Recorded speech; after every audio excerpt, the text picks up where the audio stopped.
باللہ من الشیطان الرجیم بسم اللہ الرحمن الرحیم۔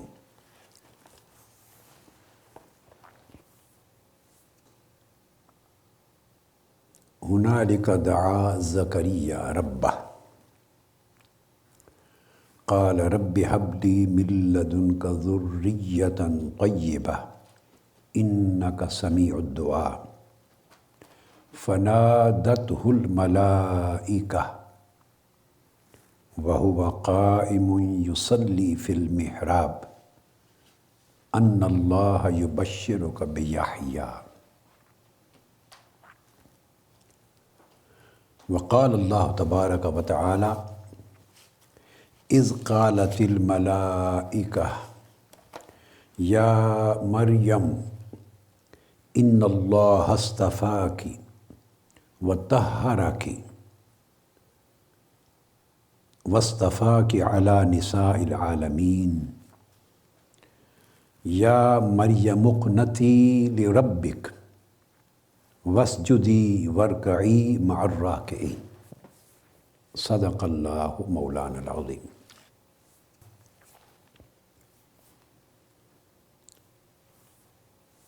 معزز ناظرین و ناظرات، سامعین و سامعات، جملہ علماء کرام، مشائخ اعظام، حضرات اساتذہ، طلبہ و طالبات اور پوری دنیا میں مجالس العلم میں شریک مستمعین، مستفیدین اور مستمعات و مستفیدات، اللہ رب العزت کی توفیق سے ہم نے مجالس العلم کی اس سلسلہ وار گفتگو میں یا سلسلہ وار نشستوں میں علم کو ابتداءً موضوع بنایا ہے، اور قرآن مجید کی آیات کریمہ کی روشنی میں ہم مطالعہ کر رہے تھے علم کی اہمیت کا، علم کی فضیلت کا، علم کے درجات کا، علم کی ضرورت اور حاجت کا، اور پھر چلتے چلتے بعض آیات کریمہ ایسی آ گئیں کہ علم کی اقسام ڈسکس ہو گئیں ان میں، اور اقسام علم کے باب میں پھر علم ذرائع ڈسکس ہو گئے، علم کے ذرائع، علم کے وسائل، علم کے وسائط، علم کے آلات، tools of knowledge, means of knowledge, sources of knowledge. تو جب ہم آیات کریمہ کی تفسیر کرتے ہوئے یہاں پہنچے تو پھر ہم نے اس موضوع کو درمیان میں لے لیا ہے،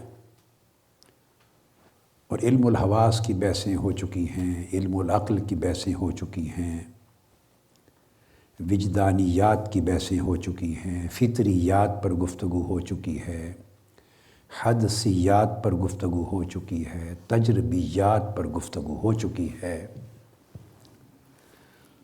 اب بات قلبیات پر آ گئی ہوئی ہے، اور قلبیات سے آگے بڑھ کے روحانیات پر بھی، بلکہ نفس بھی ذریعہ علم ہے، قلب بھی ذریعہ علم ہے، اور روح بھی ذریعہ علم ہے، اور اس طرح اس سے اونچے درجے کے مزید لطائف بھی ایسے ہیں جن کے ذریعے اللہ رب العزت انسان کو وہ علوم عطا کرتا ہے جو اسے عام طور پر عادی ذرائع سے نہیں میسر آتے، معروف طریقوں سے دستیاب نہیں ہوتے۔ اس ضمن میں ہماری پچھلی غالباً 1-2 یا زائد نشستوں میں جب ہم نے بحث شروع کی تھی نفس کی، قلب کی، تو اس میں پھر علم الالہام پر گفتگو ہوئی تفصیل سے۔ پچھلی 2 نشستیں بھی علم الالہام پر ہم نے گفتگو جاری رکھی۔ آج اسی ہی علم الالہام، وہ علم جو بطریق الہام میسر آتا ہے، اس پر بقیہ گفتگو آج مکمل کرنا چاہ رہا ہوں۔ پھر علم الالہام کی گفتگو ختم کرنے کے بعد پھر کشف کے ذریعے حاصل ہونے والے علم پر بات ہوگی، پھر علم لدنی پر بات ہوگی۔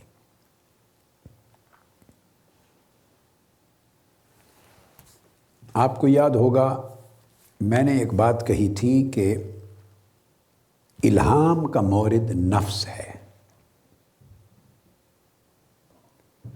جبکہ کشف اور علم لدنی اس طرح کے علم کا مورد قلب ہے، دل ہے۔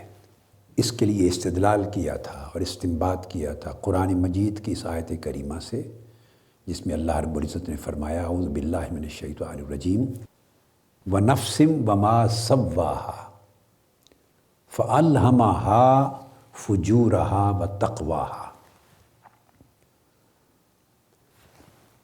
الہمہا میں ہا کی ضمیر کا مرجع بھی نفس، فجورہا میں ہا کی ضمیر کا مرجع بھی نفس ہے، اور تقویٰ میں ہا کی ضمیر کا مرجع بھی نفس ہے۔ اور گفتگو یہاں پہ ختم کی تھی جہاں تک مجھے یاد پڑتا ہے کہ میں نے واضح کیا تھا کہ اللہ رب العزت نے فَأَلْهَمَهَا میں فاعل کی ضمیر کو مخفی رکھا ہے، یہ واضح نہیں فرمایا، اس کو ظاہر نہیں کیا کہ الہام کرنے والا کون ہے۔ اتنی بات واضح ہو گئی ہے کہ الہام نفس میں ہوتا ہے، اس الہام کا ورود نفس پر ہوتا ہے۔ کون کرتا ہے اس پر میں نے تفصیلی بات کر دی تھی، چونکہ فجور کا بھی ذکر ہے اور تقویٰ کا بھی ذکر ہے، تو یہ ادب کے منافی ہے، ادب بارگاہ الوہیت کے منافی ہے کہ بیک وقت فجور اور تقویٰ کی نسبت اللہ کی طرف کی جائے۔ اور چونکہ الہمہ کا فعل ایک ہے، الہمہ، تو ایک ہی فعل کی ضمیر میں فجور کا الہام بھی اور تقویٰ کا الہام دونوں اللہ کے فعل میں ایک ہی فعل میں ایک ہی ضمیر میں منسوب کر دیے جائیں۔ یہ شان الوہیت اور ادب بارگاہ الوہیت کے خلاف ہے۔ اس لیے اللہ رب العزت نے الہمہ میں فاعل کی جو ضمیر کو کہ کون الہام کرتا ہے نفس پر، اس کی بری چیزوں کا بھی اور برے حقائق کا بھی، برے ادراکات کا بھی اور برے رجحانات کا بھی اور اچھے رجحانات کا بھی اور اچھے الہامات کا کون کرتا ہے الہام، تو اللہ رب العزت نے الہمہ کہہ کے خاموشی فرمائی۔ تو پھر میں نے حدیث سے اور چیزوں سے اسٹیبلش کر دیا تھا کہ نیکی کا الہام، اس کے لیے فاعل اللہ رب العزت نے ملائکہ کو بنایا ہے، اور بدی اور برائی کے الہام کے لیے فاعل شیاطین کو، شیطانوں کو بنایا ہے۔ یہ میں نے خلاصتاً بات کو دہرایا، تفصیلی گفتگو ہم پچھلی نشست میں کر چکے، صرف ربط کلام قائم کرنے کے لیے۔ یہاں ایک بات آگے بڑھنے سے قبل میں نے جو آیات کریمہ بیان کی، یہ بھی الہام کے وجود پر اور الہام کے ثبوت پر قرآنی دلائل ہیں۔ اور جب ہم الہام کی بات کر رہے ہیں تو یہ بات میں پہلے واضح کر چکا ہوں کہ اس سے ہماری مراد وحی نہیں ہے، وہ جو شرعی معنی میں، اصطلاحی معنی میں وحی ہے، جو انبیاء علیہ السلام کے ساتھ خاص ہے، اللہ کے نبیوں اور رسولوں کے ساتھ خاص ہے، لغوی معنی میں نہیں۔ لغوی معنی میں وحی کے 8 معنی ہیں، وہ مراد نہیں لے رہے۔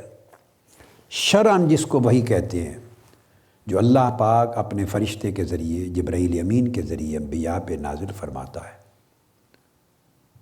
اور وہ وہی وہ چینل ہے جس کے ذریعے اللہ اپنے نبی کو سے مخاطب ہوتا ہے، وہ مراد نہیں ہے۔ تو غیر نبی کو جو القاء ہوتا ہے نفس میں، اس کو الہام کہتے ہیں۔ یہ چیزیں ہم واضح کر چکے ہیں۔ یہاں اس کو اس لیے دہرانے کی ضرورت پیش آئی کہ مثلا میرے سامنے کچھ تعریفات ہیں۔ میں نے آپ کو یاد ہے پچھلی نشست میں یا اس سے پچھلی میں یہ بات کی تھی کہ بعض کتابیں اگر اٹھائیں اور الہام کی حقیقت، کشف کی حقیقت اور علم لدنی کی حقیقت کو پڑھیں تو بعض کتب میں، یہ موجودہ دور کے مصنفین کی بات نہیں کر رہا، یعنی قدماء میں بھی صدیوں قبل بھی لکھی گئی کتابوں میں، مقالات میں، ابواب میں بعض اوقات کچھ خلط ملط محسوس ہوتا ہے، کبھی ابہام محسوس ہوتا ہے۔ اور میں نے آپ کو بتایا تھا کئی بار مجھے ایسے ہوتا ہے، میں ایک کتاب اٹھاتا ہوں، دیکھتا ہوں ایک باب یا ایک مقالہ کوئی قدیم صدیوں پہلے کسی کا لکھا ہوا بزرگوں میں سے، تو مجھے محسوس ہوتا ہے کہ یہ شاید ان کی جوانی کے دور کی تحریر ہے، تو پڑھ کے پھر میں چھوڑ دیتا ہوں، اور ان کی آخری عمر کی جب تحریر دیکھتا ہوں تو پھر وہ مختلف ہو جاتی، وہ نظر آ جاتی ہے، کلام عبارت بتا دیتی ہے کہ یہ میں نے بتایا تھا، ہم بھی بچپن سے بھی گزرے ہیں، نوجوانی سے بھی گزرے ہیں، جوانی سے بھی گزرے ہیں۔ عمر مرحلہ وار جیسے ترقی کرتی ہے تو علم بھی مرحلہ وار ترقی کرتا ہے، اس میں پختگی آتی ہے، انکشافات اور ہوتے ہیں، اس میں ثقافت اور بڑھتی ہے، پردے اور اٹھتے ہیں، یہ ایک سفر ہوتا ہے، علم کا بھی ایک سفر ہے۔ اب یہی اسی طرح بعض اوقات مختصر تعریف بیان کر دی جاتی ہے کتب میں، اور اس سے بھی بعض اوقات معنی سمجھنے میں ابہام ہوتا ہے، فرق معلوم نہیں ہوتا الہام میں، کشف میں، علم لدنی میں، کئی چیزوں میں، اور ایسے لگتا ہے جیسے یہ سب ایک ہی چیز کے مختلف نام ہیں، ایسا نہیں ہے۔ یہاں ایک قاعدہ اور بتا دوں، ایسے علماء جو مناطقہ ہیں، جو فلاسفہ ہیں، متکلمین ہیں، محققین ہیں، تعریفات دیتے ہیں کتب میں، مگر وہ الہام، کشف اور علم لدنی کے باب کے ماہر متخصص نہیں، عملاً اس فیلڈ کے لوگ نہیں ہیں۔ یعنی ایک شخص فار ایگزامپل ایک کلاس روم میں پڑھاتا ہے آپ کو ڈرائیونگ کا، ایسا ویسے ہوتا نہیں ہے بالعموم پڑھانے والا، وہ اب یہاں آج کے زمانے میں کوئی ڈرائیونگ نہیں پڑھا سکتا جب تک خود ڈرائیور نہ ہو، آپ کو سوئمنگ نہیں پڑھا سکتا جب تک وہ خود سوئمر نہ ہو۔ ویسے مثال دے رہا ہوں کہ ایک آدمی ایک سبجیکٹ پڑھائے، لکھے، مگر اس کا خود مشاق نہیں ہے، تو مشاق ہونے کے بعد اس میدان میں، اس سمندر میں، دریا میں غوطہ زن ہونے اترنے کے بعد اس علم کی حقیقت جس طرح کھلتی ہے، اور اس کے ساتھ ملتے جلتے دیگر علوم اور اقسام میں فرق کیا ہے، امتیاز کیا ہے، جو یہ انکشاف ہوتا ہے اترنے سے، بیتنے سے، واردات سے، وہ پڑھنے، پڑھانے، سننے، دلائل سے نہیں ہوتا، تو ایک بعض اوقات ابہام اس وجہ سے بھی رہ جاتا ہے، اور کبھی اس وجہ سے رہ جاتا ہے کہ اجمالاً بات کر دی، تفصیل میں نہیں گیا مصنف۔ تو اس وجہ سے الہام کے باب میں کئی کتابوں میں ایسا لکھا ہوا مل جاتا ہے کہ الہام وہ ہے جو قلب میں القاء کیا جائے۔ اب یہاں اس کی بھی ایک تعبیر کر دوں، جب کسی نے بھی یہ لکھا تو اس کا مطلب ہرگز ہمیشہ یہ نہیں ہوگا کہ یہ غلط لکھا ہے، جبکہ میں یہ سمجھا چکا ہوں کہ الہام نفس میں ہوتا ہے، اور کئی جگہوں پر آپ کو ملے گا کہ الہام جو ہے الالہام ما واقع فی القلب، جو دل میں واقع ہوتا ہے۔ اب میں یہ تعریف امام الشریف الجرجانی کی تعریف کر رہا ہوں، جو تعریفات ان کی کتاب ہے اس میں بیان کرتے ہیں۔ اس طرح اور بھی کئی علماء لکھتے ہیں، محققین لکھتے ہیں، تو ایسا لکھنا غلطی نہیں ہے، مگر اجمالاً انہوں نے بات کر دی ہے بڑی بریفلی، تو تفصیل میں نہیں گئے، کبھی ایسا بھی ہو جاتا ہے۔ اس کی تفصیل یہ ہے، ذہن میں رکھ لیں کہ الہام قرآن مجید کی نص سے ثابت ہے، الہام تو اصلاً نفس میں ہی ہوتا ہے۔ پھر سوال پیدا ہوا کہ قلب میں کیوں لکھا گیا ہے کہ جو قلب میں واقع ہو؟ ہاں، یہ بڑی ایک لطیف بات ہے، اور لطیف بات یہ ہے کہ نفس تزکیہ کے مرحلے طے کرتا کرتا یہ وقت آ جاتا ہے کہ نفس قلب کی جگہ لے لیتا ہے، قلب کی مانند ہو جاتا ہے، ترقی کر کے۔ نفس ایک جوہر ہے، تو اس کا لطیفہ ہے، لطیفہ نفس، وہ کبھی لطیفہ قلب کی جگہ لے لیتا ہے، امپروو کر کے، اس کی اسپریچول انہانسمنٹ ہوتی ہے، ایڈوانسمنٹ ہوتی ہے، ڈیولپمنٹ ہوتی ہے، ایوولوشن ہوتا ہے، پرفیکشن کی طرف جا رہا ہے، اس کی پیوریفیکیشن ہو رہی ہے، تزکیہ ہو رہا ہے۔ تو تزکیہ کے ساتھ ساتھ اس کی خصائل بدلتے ہے، وہ نفسی۔ یہ میری ایک کتاب ہے، میں اس کو اٹھا رہا ہوں، سلوک و تصوف کا عملی دستور۔ یہ بہت عرصہ پہلے 1990 میں لکھی تھی یہ کتاب میں نے، 1990 میں، آج اس کو 25 سال ہو گئے۔ اس کو آپ کے لیے کوٹ کر رہا ہوں، لیکن باقی اور ائمہ نے بیان کیا۔ حضور سیدنا غوث العظم شیخ عبد القادر جیلانی رضی اللہ تعالیٰ عنہ نے اس کو اپنی کتاب میں بیان فرمایا۔ سب سے پہلے میری مطالعہ میں سیدنا غوث العظم شیخ عبد القادر جیلانی رضی اللہ تعالیٰ عنہ نے اس سبجیکٹ اور سائنس کو بیان کیا ہے، تمام 7 نفوس کی بحث میں۔ پھر شیخ اکبر نے بیان کیا، بعد ازاں جس نے بھی لکھا ہے عالم عرب میں، بس وہ اس کے بعد انہی سورسز کے بیسس پہ آگے لکھتے چلے آئے۔ آف کورس میں نے بھی انہی بزرگوں سے، میں نے بطور خاص حضور سیدنا غوث العظم رضی اللہ تعالیٰ عنہ اور شیخ اکبر کی کتب سے اور دیگر اور بھی ائمہ اولیاء سے لیا۔ میں آپ کو سمجھانا یہ چاہتا ہوں کہ کئی بار ایسا ہوتا ہے کہ وہی نفس ہے اور اس نفس امارہ ہے، اس کی اپنی جو نفس امارہ تھا تو اس کی صفات میں مکر اور فریب تھا، ہوا و ہوس تھی، خود بینی خود پسندی ہے، تکبر ہے، اعتراض تنقید کرنا ہے، قہر ہے، جبر کرنا، خواہشات نفسانی، دنیا جہان کی جتنی تاریکیاں، ظلمتیں، برائیاں، بدیاں ہیں، وہ سارے نفس امارہ کی خصلتوں میں سے ہیں۔ تو ہے تو یہ نفس امارہ، بیسیکلی ہے تو نفس، مگر چونکہ ان خصلتوں کے ساتھ بھرا ہوا ہے اور برائیوں کی طرف ترغیب دیتا ہے، بندے کو اکساتا ہے برائیوں کی طرف، وہ نفس امارہ کہلاتا ہے ان خرابیوں کی وجہ سے۔ مگر ان کی یہ جو میں نے خوبیاں پہلے بیان کی، یہی خوبیاں اس نفس میں آ جاتی ہیں جو یہ نفس امارہ تھا۔ جب یہ ترقی کرتا ہے اور نفس لوامہ بنتا ہے، نفس لوامہ، تو یہ جو خوبیاں میں نے مینشن کی، بیان کی، یہ اس نفس کی یہ خوبیاں ہو جاتی، اس کو نفس لوامہ کہتے۔ اور جب وہ اپنی اصل حقیقت پہ تھا، نفس امارہ تھا، تو اس کی خصوصیات یہ نہیں تھی جو میں نے بیان کی۔ اس وقت اس کی خصوصیات کیا تھی؟ بخل، یہ اوریجنل نفس امارہ کی صفات، خصلتیں، بخل ہے، کنجوسی ہے، حرص ہے، طمع ہے، لالچ ہے، ہر قسم کی بدی اور برائی ہے، شہوت پرستی ہے، بغض اور کینہ پروری ہے، حسد ہے، عناد ہے، جہالت ہے، غفلت ہے، سستی ہے، کاہلی ہے، غصہ ہے، غیظ اور غضب ہے، غیبت کرنا، چغلی کرنا، عیب جوئی کرنا بندوں کا، یہ اصل اس کی صفات تھی۔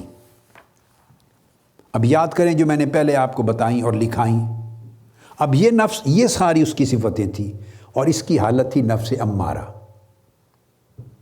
جب یہ نفس امارہ تزکیہ کے پروسیس سے، تطہیر کے پروسیس سے، ریاضات سے، مجاہدات سے بدل گیا اور اونچا ہو گیا، تو یہ نفس لوامہ بن گیا۔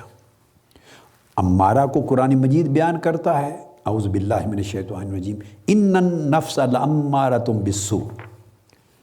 پھر جب یہ اپنے مقام سے اٹھ گیا تو اس کو نفس لوامہ کہا۔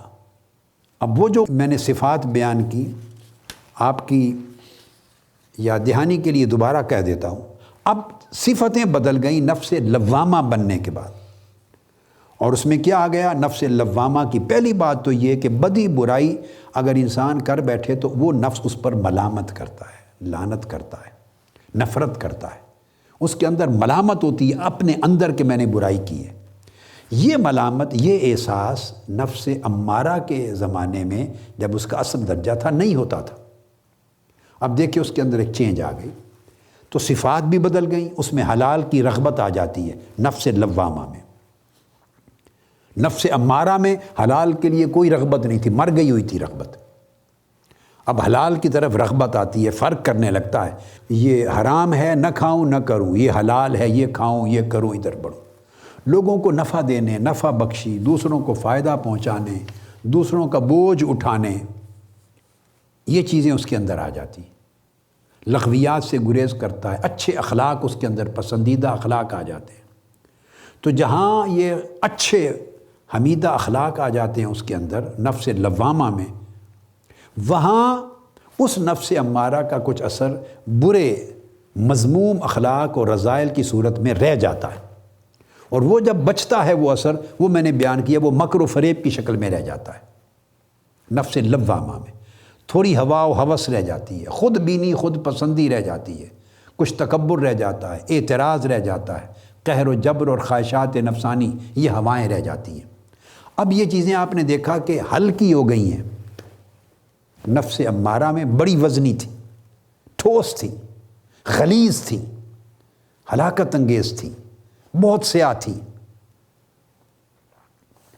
نفس لوامہ میں ان کے اثرات جو بچے، نیگیٹو پراپرٹیز، نیگیٹو کریکٹرسٹکس، تو وہ لائٹر ہو گئے لوامہ میں، اور پلس وہ برائی پہ لعنت کرنے، ملامت کرنے والا ہو گیا، اور ایڈیشن ہو کر اس میں اچھے اخلاق، اچھی خصائل بھی ایڈ ہو گئیں۔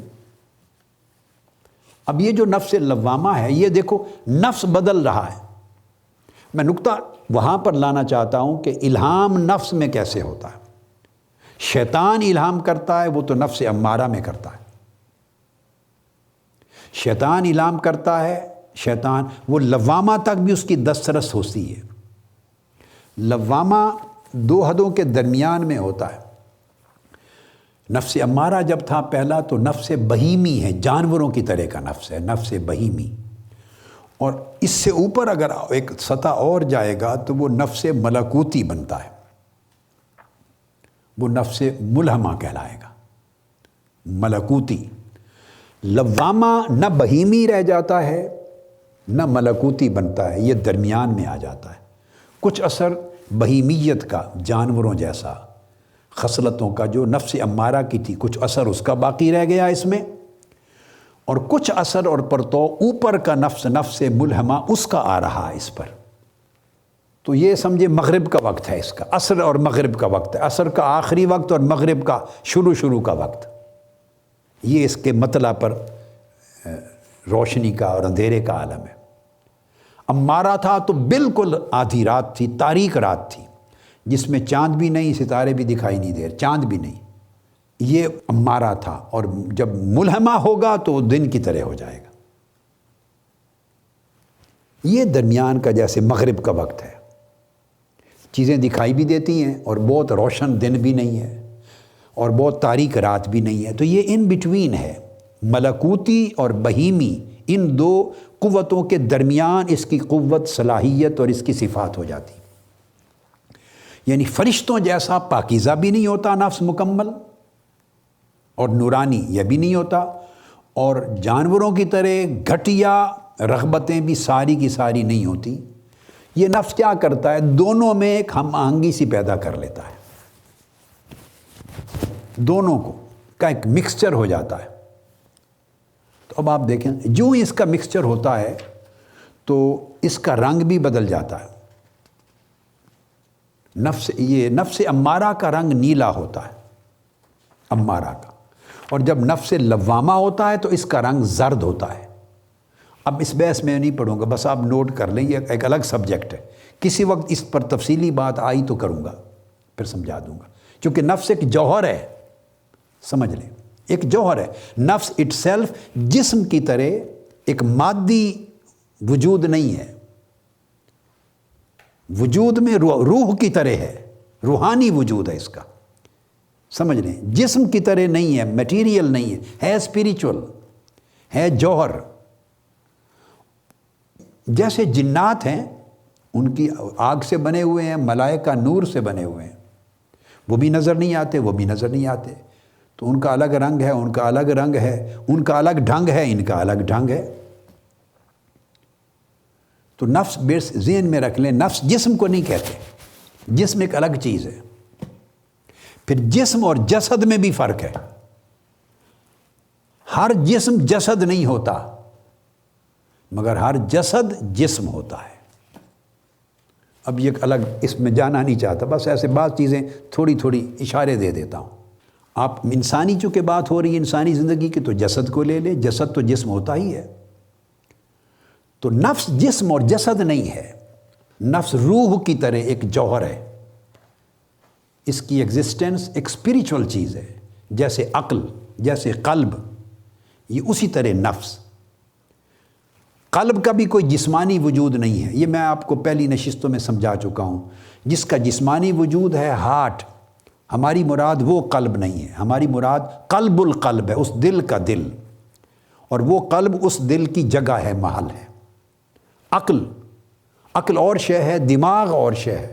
دماغ مادی جسمانی وجود ہے، اس کے اپنے خانے ہیں، اس پر ہم بڑی گفتگو نشستوں میں کر چکے ہیں حواس خمسہ باطنی کے حوالے سے۔ تو عقل با ایک جوہر ہے، اسی طرح نفس بھی ایک جوہر ہے۔ یہی وجہ ہے کہ بہت سے علماء نے بحثیں کی ہیں کہ نفس اور روح کو ایک ہی چیز قرار دیا، کئی کہتے ہیں ایک ہی شے ہے، نفس کو روح کے معنی میں، روح کو نفس کے معنی میں۔ کئی کہتے ہیں اس کی جان نکل گئی، جان کے لیے قرآن مجید میں لفظ نفس استعمال ہوتا ہے، جان کے لیے نفس کہتے ہیں اس کی جان نکل گئی، آپ اردو میں کہتے ہیں۔ کوئی بولتا ہے اس کی روح پرواز کر گئی۔ تو جب جان نکل گئی بولا، اور نفس کا لفظ بھی آتا ہے جب اس کے نفس کو قبض کر لیتے ہیں۔ تو مقصد بات کا یہ ہے کہ چونکہ جوہر ہے، لطیف ہے جوہر، اس لیے اس کو کسی نے کہا روح ہے، اور نام دو ہیں، کسی نے کہا نہیں نفس الگ ہے، روح الگ ہے۔ یعنی کئی علماء، کئی فقہا وہ نفس اور روح کو ایک ہی مانتے ہیں، مگر محدثین اور صوفیاء وہ نفس اور روح کو الگ الگ مانتے ہیں، وہ ایک شے نہیں مانتے۔ تو ہم اعتماد اس باب میں صوفیاء اور اولیاء کی تعریف کی کریں گے، چونکہ نفس، قلب اور روح ان کا سبجیکٹ ہے، فقہا کا یا متکلمین کا سبجیکٹ نہیں ہے۔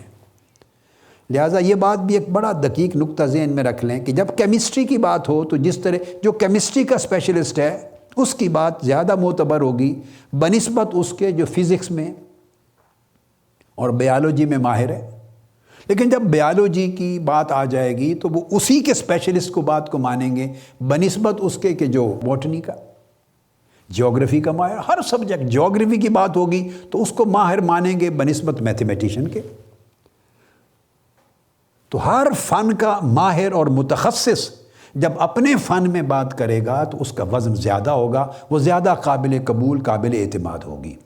تو جب نفس، قلب اور روح کی بات سمجھے، یہ نہیں کہ جو کتاب اٹھائی اس نے یہ لکھا ہے تو مناظرے بحث شروع کر دے، نہیں، یہ دیکھیں کہ جس نے لکھا ہے وہ ہے کون، یہ اس کا سبجیکٹ بھی ہے یا نہیں۔ اس کا سبجیکٹ علم الکلام ہے، اور علم الکلام عقلی دلائل سے بحث کرتا ہے۔ نفس، قلب اور روح کی بات کرتے ہوئے ہم تو عقلی دلائل کو پیچھے چھوڑ آئے ہیں، ہم تو اب اس سے آگے لطائف پر آ گئے ہیں، اور لطائف جو ہے وہ فلاسفہ متکلمین کا سبجیکٹ نہیں ہے۔ فقہا شرع کے جو شرعی اعمال ہیں اور افعال ہیں جو مکلفین کے، ان کے حکام سے بحث کرتے ہیں، وہ نفس، قلب اور روح کی بحث نہیں کرتے، وہ تو نیات سے بھی بحث نہیں کرتے۔ فقہا نیات سے صوفیاء بحث کرتے ہیں، چونکہ نیت ایک جسمانی فعل نہیں ہے۔ تو جو سبجیکٹ کا جو امام ماہر ہوگا اس میں اس کی بات وزنی زیادہ ہوگی۔ باقیوں کو رد نہیں کرتے، ہم برا نہیں کہتے، مگر یہ ایک اصول ہے اسپیشلٹیز کا۔ تو میں یہ عرض کر رہا تھا کہ آپ نے دیکھا کہ نفس امارہ سے بڑھ کے جب لوامہ ہو گیا تو اس کی صفتیں بھی بدل گئیں، رنگ بھی بدل گیا۔ پھر ایک تیسری سٹیج آتی ہے نفس ملہمہ۔ تو میں نے کہا کئی اس کو ملہمہ لکھتے ہیں، کئی ملہمہ لکھتے ہیں۔ ملہمہ اس لیے لکھتے ہیں کہ قرآن مجید سے الہمہا فجورہا و تقواہا، کوئی اور اس پر الہام کرنے والا ہے۔ نیک چیزوں کا الہام ہو تو فرشتے کرتے ہیں، ملک کرتا ہے، بری چیز کا ہو تو شیطان کرتا ہے۔ چونکہ اس پر الہام کیا جاتا ہے تو یہ ملہم ہو گیا۔ تو نفس ملہمہ، جس میں الہام، جس پر الہام کیا جائے، اور غالب چونکہ الہام خیر ہے ملائکہ کا، اس لیے ملہمہ نام دے دیا۔ اور کبھی یہ اس کے اندر اتنی طاقت آ جاتی ہے کہ الہام ریسیو کر کے پھر اپنا الہام قلب پہ کرتا ہے، دل کو القاء کرتا ہے نفس۔ تو اگر یہ الہام دل کو کرے نیکی کا خیال جو اس نے ریسیو کیا تھا بطریق الہام ملائکہ سے، اگر قلب کو منتقل کرے تو پھر ملہمہ بھی ہو گیا۔ تو اس کی دونوں شانیں ہیں، ملہم بھی ہے، ملہم بھی ہے۔ تو جب تیسرا جگہ پہ نفس ملہمہ آ گیا تو لوامہ کی بھی قرآن نے ذکر کیا، لا اقسم بیوم القیامہ ولا اقسم بالنفس اللوامہ، نفس لوامہ کی اللہ پاک نے قسم کھائی۔ اور ملہمہ تو الہمہا فجورہا و تقواہا، یہ ذکر قرآن مجید میں پہلے آ چکا ہے۔ تو دیکھو یہ نفس پھر اور اپ گریڈ ہوا، جب بڑھا تو پھر یہ تیسرے درجے میں چلا گیا۔ تو جب اس درجے میں آیا تو اس کا رنگ بدل جاتا ہے۔ رنگ کی بات کرتے ہوئے میں نے دراصل کہا تھا کہ یہ جوہر ہے، روح کی طرح، قلب نیچے نفس، درمیان میں قلب، اس سے اوپر روح، تو قلب دونوں کے درمیان ہے۔ نفس بھی قلب پر اثر انداز ہونے کی کوشش کرتا رہتا ہے اور روح بھی اثر انداز ہونے کی کوشش کرتی رہتی ہے۔ نفس انسان کے اندر، انسانی وجود میں عالم جسمانیات کا نمائندہ ہے، عالم ناسوت کا نمائندہ ہے، مادی دنیا کا، شہوتوں کی دنیا کا، برائیوں کی دنیا کا، حرص و ہوس کی دنیا کا، میٹیریلسٹک ورلڈ کا نمائندہ ہے نفس۔ اس کے اثرات اور خوبیاں اس کے اندر ہیں۔ وہ چاہتا ہے یہ دل پر پڑے اور دل میرے ساتھ ہو جائے، تو دل پہ اثر انداز ہوتا ہے۔ دل اس طرح ڈاما ڈول ہوتا ہے، چونکہ ڈاما ڈول ہے، اس کی حالت ہر وقت بدلتی رہتی ہے، سٹیبل نہیں، اسی لیے اس کو قلب کہتے ہیں۔ یہ تفصیل میں بیان کر چکا ہوں پہلی نشست میں۔ قلب کا معنی تبدیل ہونا، بدلتے رہنا، تقلیب سے قلب یقلب، اللہ پاک کے لیے ہے مقلب القلوب، ہے دلوں کو بدلنے والا ہے۔ تو دیکھو نا، مقلب القلوب، اس میں بھی تقلیب، ادھر قلوب، تو قلب کہتے اس کو ہے۔ اور ادھر روح چاہتی ہے کہ روح عالم لاہوت اور عالم جبروت اور عالم ملکوت کی نمائندہ ہے، روح عالم ملکوت کی۔ وہ چاہتی ہے جو ملکوتی احوال ہیں ملائکہ کے اور روحوں کے، وہ دل پر رنگ چڑھے۔ تو نفس جب اٹ سیلف ترقی کر جائے، امارہ نہ رہے، لوامہ ہو جائے، پھر لوامہ سے ترقی کر کے روحانی طور پر وہ ملہمہ ہو جائے، تو روح کے اثرات بعض اوقات ایسے ہوتے ہیں، جتنا تزکیہ کریں گے، عبادت کریں گے، زہد اور ورع ہوگا، ریاضت ہوگی، مجاہدہ ہوگا، مشقت ہوگی روحانی، جتنی زیادہ تزکیہ کریں گے نفس صاف ستھرا ہوتا چلا جائے گا۔ اور اس کے اوپر پھر روح کے اثرات پڑیں گے، تو جو کہ روح کے اثرات ہوں گے تو یہ اپ گریڈ ہوگا، اوپر جائے گا۔ تو جب یہ اوپر جائے گا نفس ملہمہ، تو یہ تو میں نے آپ کو بتا دیا، اس کا رنگ پھر سرخ ہو جاتا ہے۔ اور جو اس کی نفس ملہمہ کی جو صفات ہیں، نفس ملہمہ کی، پھر ان کے اندر اس کی صفات بدل جاتی ہیں۔ اب دیکھو ہے وہی نفس، مگر صفائی ہوتی چلی گئی تو صفات بدلتی چلی گئی۔ اور یہ اس طرح بدلتی ہیں، آپ یوں سمجھیں یہ شیشہ ہے، شیشہ، گلاس، یہ گلاسز میں نے پہنی ہوئی ہیں، آپ کبھی غور کریں، اوریجن اس گلاس کا یہ بنیادی طور پہ ڈسٹ اور مٹی سے بنا ہے۔ اس کے جو بیسک انگریڈینٹس ہیں، کانسٹیچوئنٹ ایلیمنٹس ہیں، بیسک وہ مٹی ہے، ڈسٹ ہے۔ اس کو لے کے پھر اس کا تزکیہ کیا ہے، اس کو ستھرا کیا ہے، اس کی صفائی کی ہے، اس کو اجلا کیا ہے، اس میں سے کثافت نکالی، پھر اور نکالی، پھر اور نکالی، ڈسٹ پارٹیکلز کو کراتے کرتے کرتے پھر چمکاتے چلے گئے۔ اب کہاں مٹی، اگر وہ مٹی آپ کی آنکھوں کے سامنے ایک مٹی کی ٹکیا بنا کے رکھ دیں تو نظر نہیں آئے گا۔ اور اسی سے بہت زیادہ ریفائنڈ اور امپرووڈ اور ایڈوانسڈ شکل ہے یہ آئی گلاسز، بنا اسی سے ہے، مگر یہ اب آپ نے پہنا تو جو کم نظر آتا تھا وہ بھی بہتر نظر آنے لگ گیا۔ تو اس کی اوریجنل فارم دیکھی تو جو نظر آ رہا تھا وہ بھی بند ہو گیا نظر آنا، اس میں کثافت غالب تھی، اور اسی کی ریفائنڈ، ایکسٹریملی ریفائنڈ شکل ہے، گلاس بن گیا جب گلاسز، تو اب اس میں لطافت غالب آ گئی، اس میں کثافت غالب تھی، اس میں لطافت غالب آ گئی۔ تو آپ بالکل آسانی سے بات کو سمجھ جائیں گے۔ اب آپ کو اس مثال سے پوری بات سمجھ آ جائے گی کہ جیسے مٹی، اب وہ جو آپ برتن یوز کرتے ہیں، چائے کے لیے کپ یوز کرتے ہیں، اور مختلف ٹی پاٹس ہیں، ڈنر سیٹس ہیں، کیٹل ہے، جو آپ شاندار قسموں کے، یہ چائنا کی مٹی کا کہتے ہیں، اور یہ پھر فرانس کا، یہ انگلش کے ڈنر سیٹس ہیں، بڑے بڑے اعلیٰ بنے ہوئے، وہ جو آپ دیکھتے چلے آتے ہیں وہ بھی اسی مٹی سے ہی بنے۔ اسی مٹی سے بنے. تو مٹی مٹی بھی ہے، اور مٹی جو ہے وہ شاندار ڈنر پلیٹس اور سیٹس بھی اس سے بنتے ہیں. لوہا کالے رنگ کا لوہا بھی ہے، اور وہ چمکدار اس سے سٹیل بھی بنتا ہے جس سے تلواریں بھی بنتی ہیں. اور کرتے کرتے کرتے آگے چل کے اس سے پھر کیا کیا آلات شاندار بنتے ہیں. یعنی یہ ایک ریفائننگ پروسیس ہے. یہ سونا وغیرہ بھی، تیل بھی نکالتے ہیں بہت گہرائی سے، زمین سے، کبھی ادھر سمندر سے، جن ملکوں میں نیچے سے نکالتے ہیں تو وہ سارا مٹی میں ہوتا ہے. پھر اس کو آپ دیکھتے ہیں جہاں جن ملکوں میں تیل ہے وہاں ریفائنریز لگی ہوئی ہوتی ہیں. یہ ریفائنری کیا ہے؟ یہ تزکیہ ہے، یہی ریاضت و مجاہدہ ہے. اس کو صاف کرنا، ستھرا کرنا. آپ کپڑے پہنتے ہیں، ابھی آپ پینٹ ٹائی کوٹ سوٹ لباس پہن کے بیٹھے ہیں، صاف ستھرے ہوتے ہیں. یہ پہن کے پھرتے رہیں تو اوپر گردہ پڑتا پڑتا پڑتا میلا ہو جائے گا، آپ کا پہننے کو جی نہیں کرے گا. پھر آپ ڈرائی کلین کرواتے ہیں. ڈرائی کلین تزکیہ ہے، تصفیہ ہے.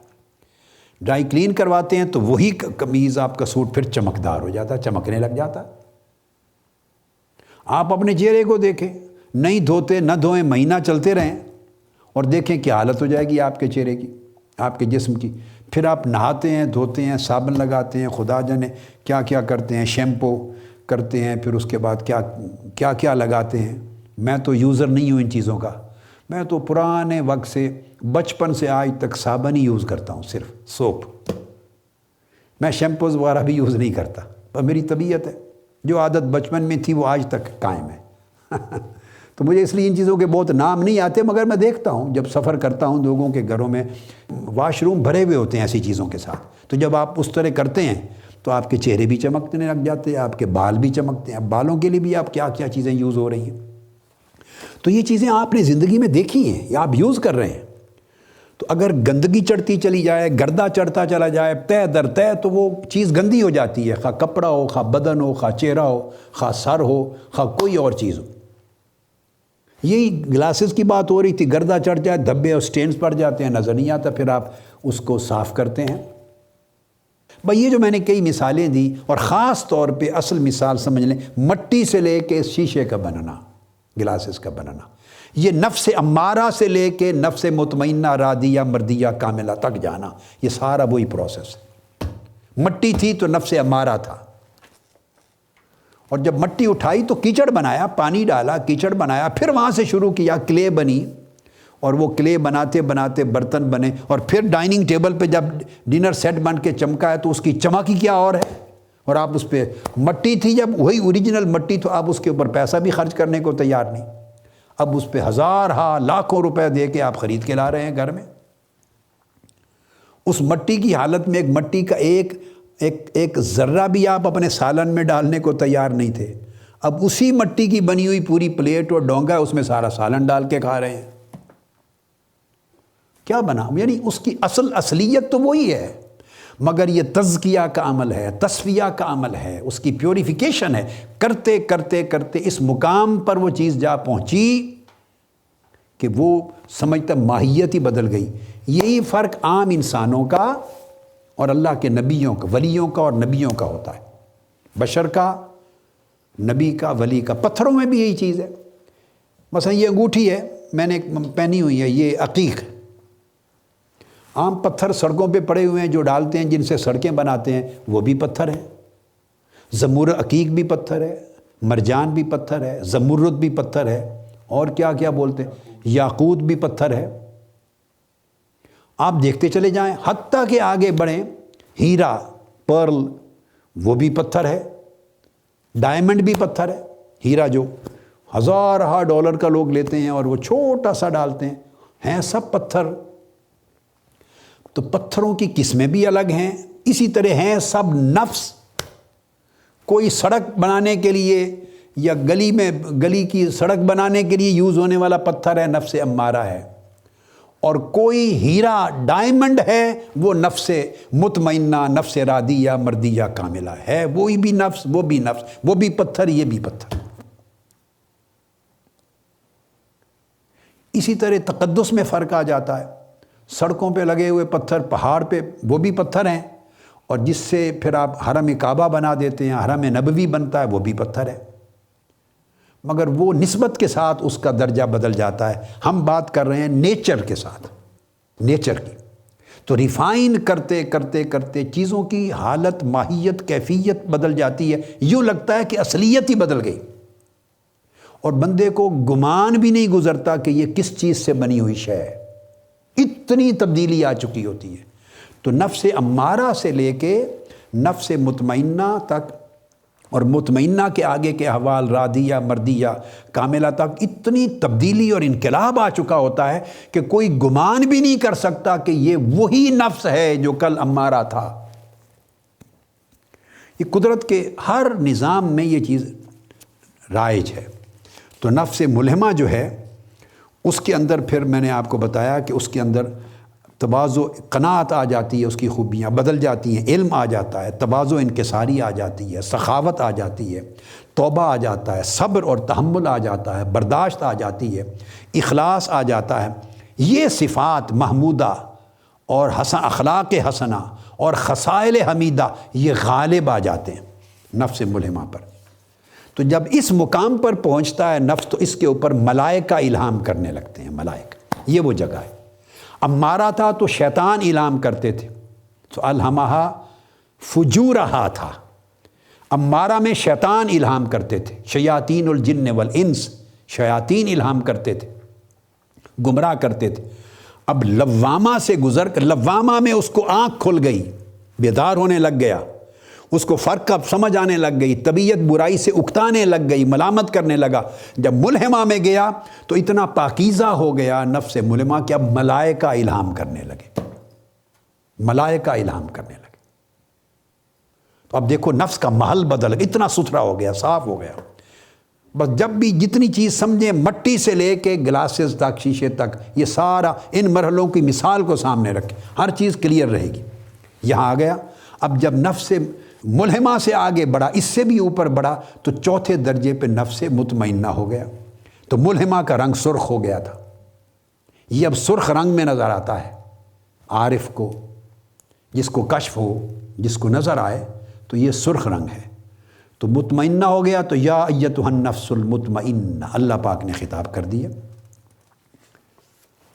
اور یہ جو نفس مطمئنہ جب ہو جاتا ہے، نفس مطمئنہ، تو پھر اس کے اندر ملکوتی خوبیاں آ چکی ہوتی ہیں، بلکہ وہ ملہمہ کے وقت سے آ چکی ہوتی ہیں. وہ عالم ملکوت کے ساتھ جڑ چکا ہوتا ہے.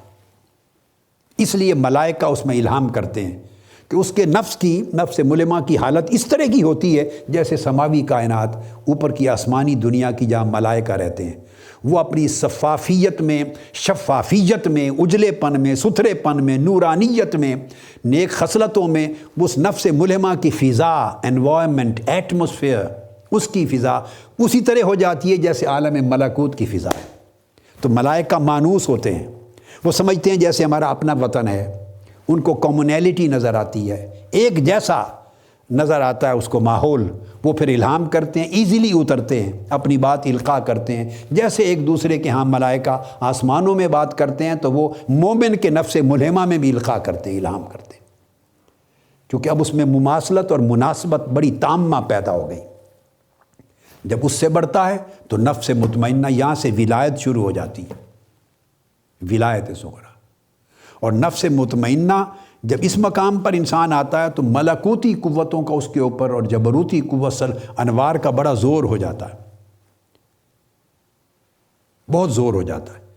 اس میں کسبی ریاضات اور مجاہدات بھی داخل ہوتے ہیں، مگر وہب الہیہ بھی داخل ہوتی ہے. وہبی، یہ صرف ریاضت سے نہیں، یہاں پھر وہاں پر وہب کا اضافہ بڑا ہو جاتا ہے. جب یہاں پر نفس پہنچتا ہے نفس مطمئنہ چوتھے درجے پر، تو پہلے سن لیں اس کی جو صفات ہیں وہ بھی بدل جاتی ہیں. اور اس کی صفات جب بدلتی ہیں تو ان کے اندر عفو و درگزر آ جاتا ہے. وہ جو بندہ صاحب نفس مطمئنہ ہے وہ کسی کی غلطی کوتاہی پر ذاتی درگزر کر دیتا ہے. عفو و درگزر، بخشش آ جاتی ہے، عطا بڑی آ جاتی ہے، سخاوت بڑی آ جاتی ہے، توکل اس میں بہت بڑا آ جاتا ہے، حلم، برداشت، بردباری بہت آ جاتی ہے، عبادت گزاری بہت آ جاتی ہے، اللہ کی شکر مندی بہت آ جاتی ہے، ہر وقت اللہ کی امر پہ راضی رہنا بہت. یہ ساری خوبیاں صاحب نفس مطمئنہ کے نفس پر غالب آ جاتی ہیں. یہ اس کے اوصاف سے اور خصائل سے آپ دیکھ لیتے ہیں. عجلت نہیں ہوتی، تحمل ہوتا ہے، بردباری ہوتی ہے، یہ خوبیاں اس کے اندر آ جاتی ہیں. یہ نفس مطمئنہ ہے. اور جب نفس مطمئنہ ہوتا ہے تو اس کا پھر اس کی باقی کیفیات بدل جاتی ہیں. تو اس کا نور سفید ہو جاتا ہے. نفس مطمئنہ جب نظر آتا ہے تو سفید رنگ کے نور میں نظر آتا ہے، سفید. اب یہ نقطہ ذہن میں رکھ لیں کہ جب نفس امارہ سے نکل کر لوامہ، لوامہ سے نکل کر ملہمہ، ملہمہ سے نکل کر مطمئنہ، جب چوتھے درجے پر مطمئنہ کے مقام پہ نفس پہنچتا ہے تو وہ قلب کی جگہ لے لیتا ہے. یہ تھا وہ موضوع جو شروع کیا. اس کا مرتبہ قلب کا ہو جاتا ہے. جو روحانی مقام دل کا تھا وہ نفس مطمئنہ کو مل جاتا ہے. اور قلب ترقی کر کے اپنی جگہ اس کو دے دیتا ہے، خود مقام روح پر چلا جاتا ہے، قلب اوپر. یہ معراج ہوتی ہے لطائف کی. پہلے نفس اپنے اندر ہی ارتقاء کر رہا تھا، ترقی کر رہا تھا، تبدیلیاں ہو رہی تھیں اس کی خصلتوں میں، اس کی صفات میں، اس کے مزاج میں، اس کی عادات میں، پھر اس کے نتیجے میں پیدا ہونے والے اخلاق میں، پھر خوابوں میں، پھر اثرات میں، سب نفس کے اندر تبدیلیاں ہو رہی تھیں. امارہ سے بدل کے لوامہ ہو گیا تھا، لوامہ سے بدل کے ملہمہ ہو گیا تھا، ملہمہ سے بدل کے مطمئنہ. جو ہی مطمئنہ تک پہنچا اب اس کی جو اگلی ترقی ہے وہ قلب کے مقام پر فائز ہو گیا. اب جب قلب کے مقام پر فائز ہوتا ہے تو ملہمہ اور مطمئنہ کے بارڈرز ملتے ہیں آپس میں. تو اس کو نیکی پر، تقویٰ پر جب استقرار اور استقامت اور اطمینان مل جاتا ہے تو پھر ایک کھلا دروازہ کھل جاتا ہے الہامات کا. اس کے اوپر الہامی علم کے دروازے کھل جاتے ہیں جن کی ابتدا الہامی نیک خیالات کی شکل میں ملہمہ کے پیریڈ میں ہو چکی تھی. جب نفس ملہمہ تھا تو الہامات صالحہ کی ابتدا ہو چکی تھی. اس لیے تو اس کو کہا وَنَفْسٍ وَمَا سَوَّاهَا فَأَلْهَمَهَا تَقْوَاهَا کے تحت آ گیا. فجورہا امارہ کے ساتھ تھا اور اس سے آگے جو بیان کی فجورہا وَتَقْوَاهَا، فجور کے بعد تقویٰ کا الہام آتا ہے. وہ پہلے مرحلوں میں فجور کا الہام تھا، اب تقویٰ کا الہام. اس کی بگننگ ہو گئی ملہمہ کی شکل میں. لیکن اب اس کو استقرار ملا تو اب الہامات کے دروازے کھل جاتے ہیں، عالم ملکوت کے دروازے کھل جاتے ہیں، ابواب کھل جاتے ہیں. اور پھر بہت سے علوم و معارف اس کو بطریق الہام ملنے لگتے ہیں اللہ کے اس بندے کو. اور یہ مقام ولایت ہے. یہاں پہنچ کر وہ ولی اللہ ہو چکا ہوتا ہے، وہ ولی اللہ اولیاء میں شامل ہو جاتا ہے. تو الہام کے دروازے کھل جاتے ہیں اس کے اوپر. اور یہاں اس کا نور جیسے میں نے کہا سفید ہو جاتا ہے. یہ نفس مطمئنہ. یہاں تک میں نے چیز آج سمجھانی تھی کہ کس طرح بعض بزرگوں نے لکھا کہ الہام قلب پہ ہوتا ہے. وہ اس لیے لکھا کہ دراصل جسے وہ قلب کہہ رہے ہیں وہ حقیقت میں نفس تھا. اب وہ نفس خود مقام قلب پر آ چکا ہے. اس نے قلب کا درجہ، قلب کا رتبہ لے لیا ہے، قلب کی جگہ لے لی ہے. اب خواہ اس کو کہہ لیں کہ الہام نفس پہ ہو رہا ہے تو کہیں گے نفس مطمئنہ، خواہ کہہ دیں کہ الہام قلب پہ ہوا، وہ ایک ہی چیز ہو جاتی ہے کہ نفس ہی نے قلب کی جگہ، قلب کی کرسی سنبھال لی ہے.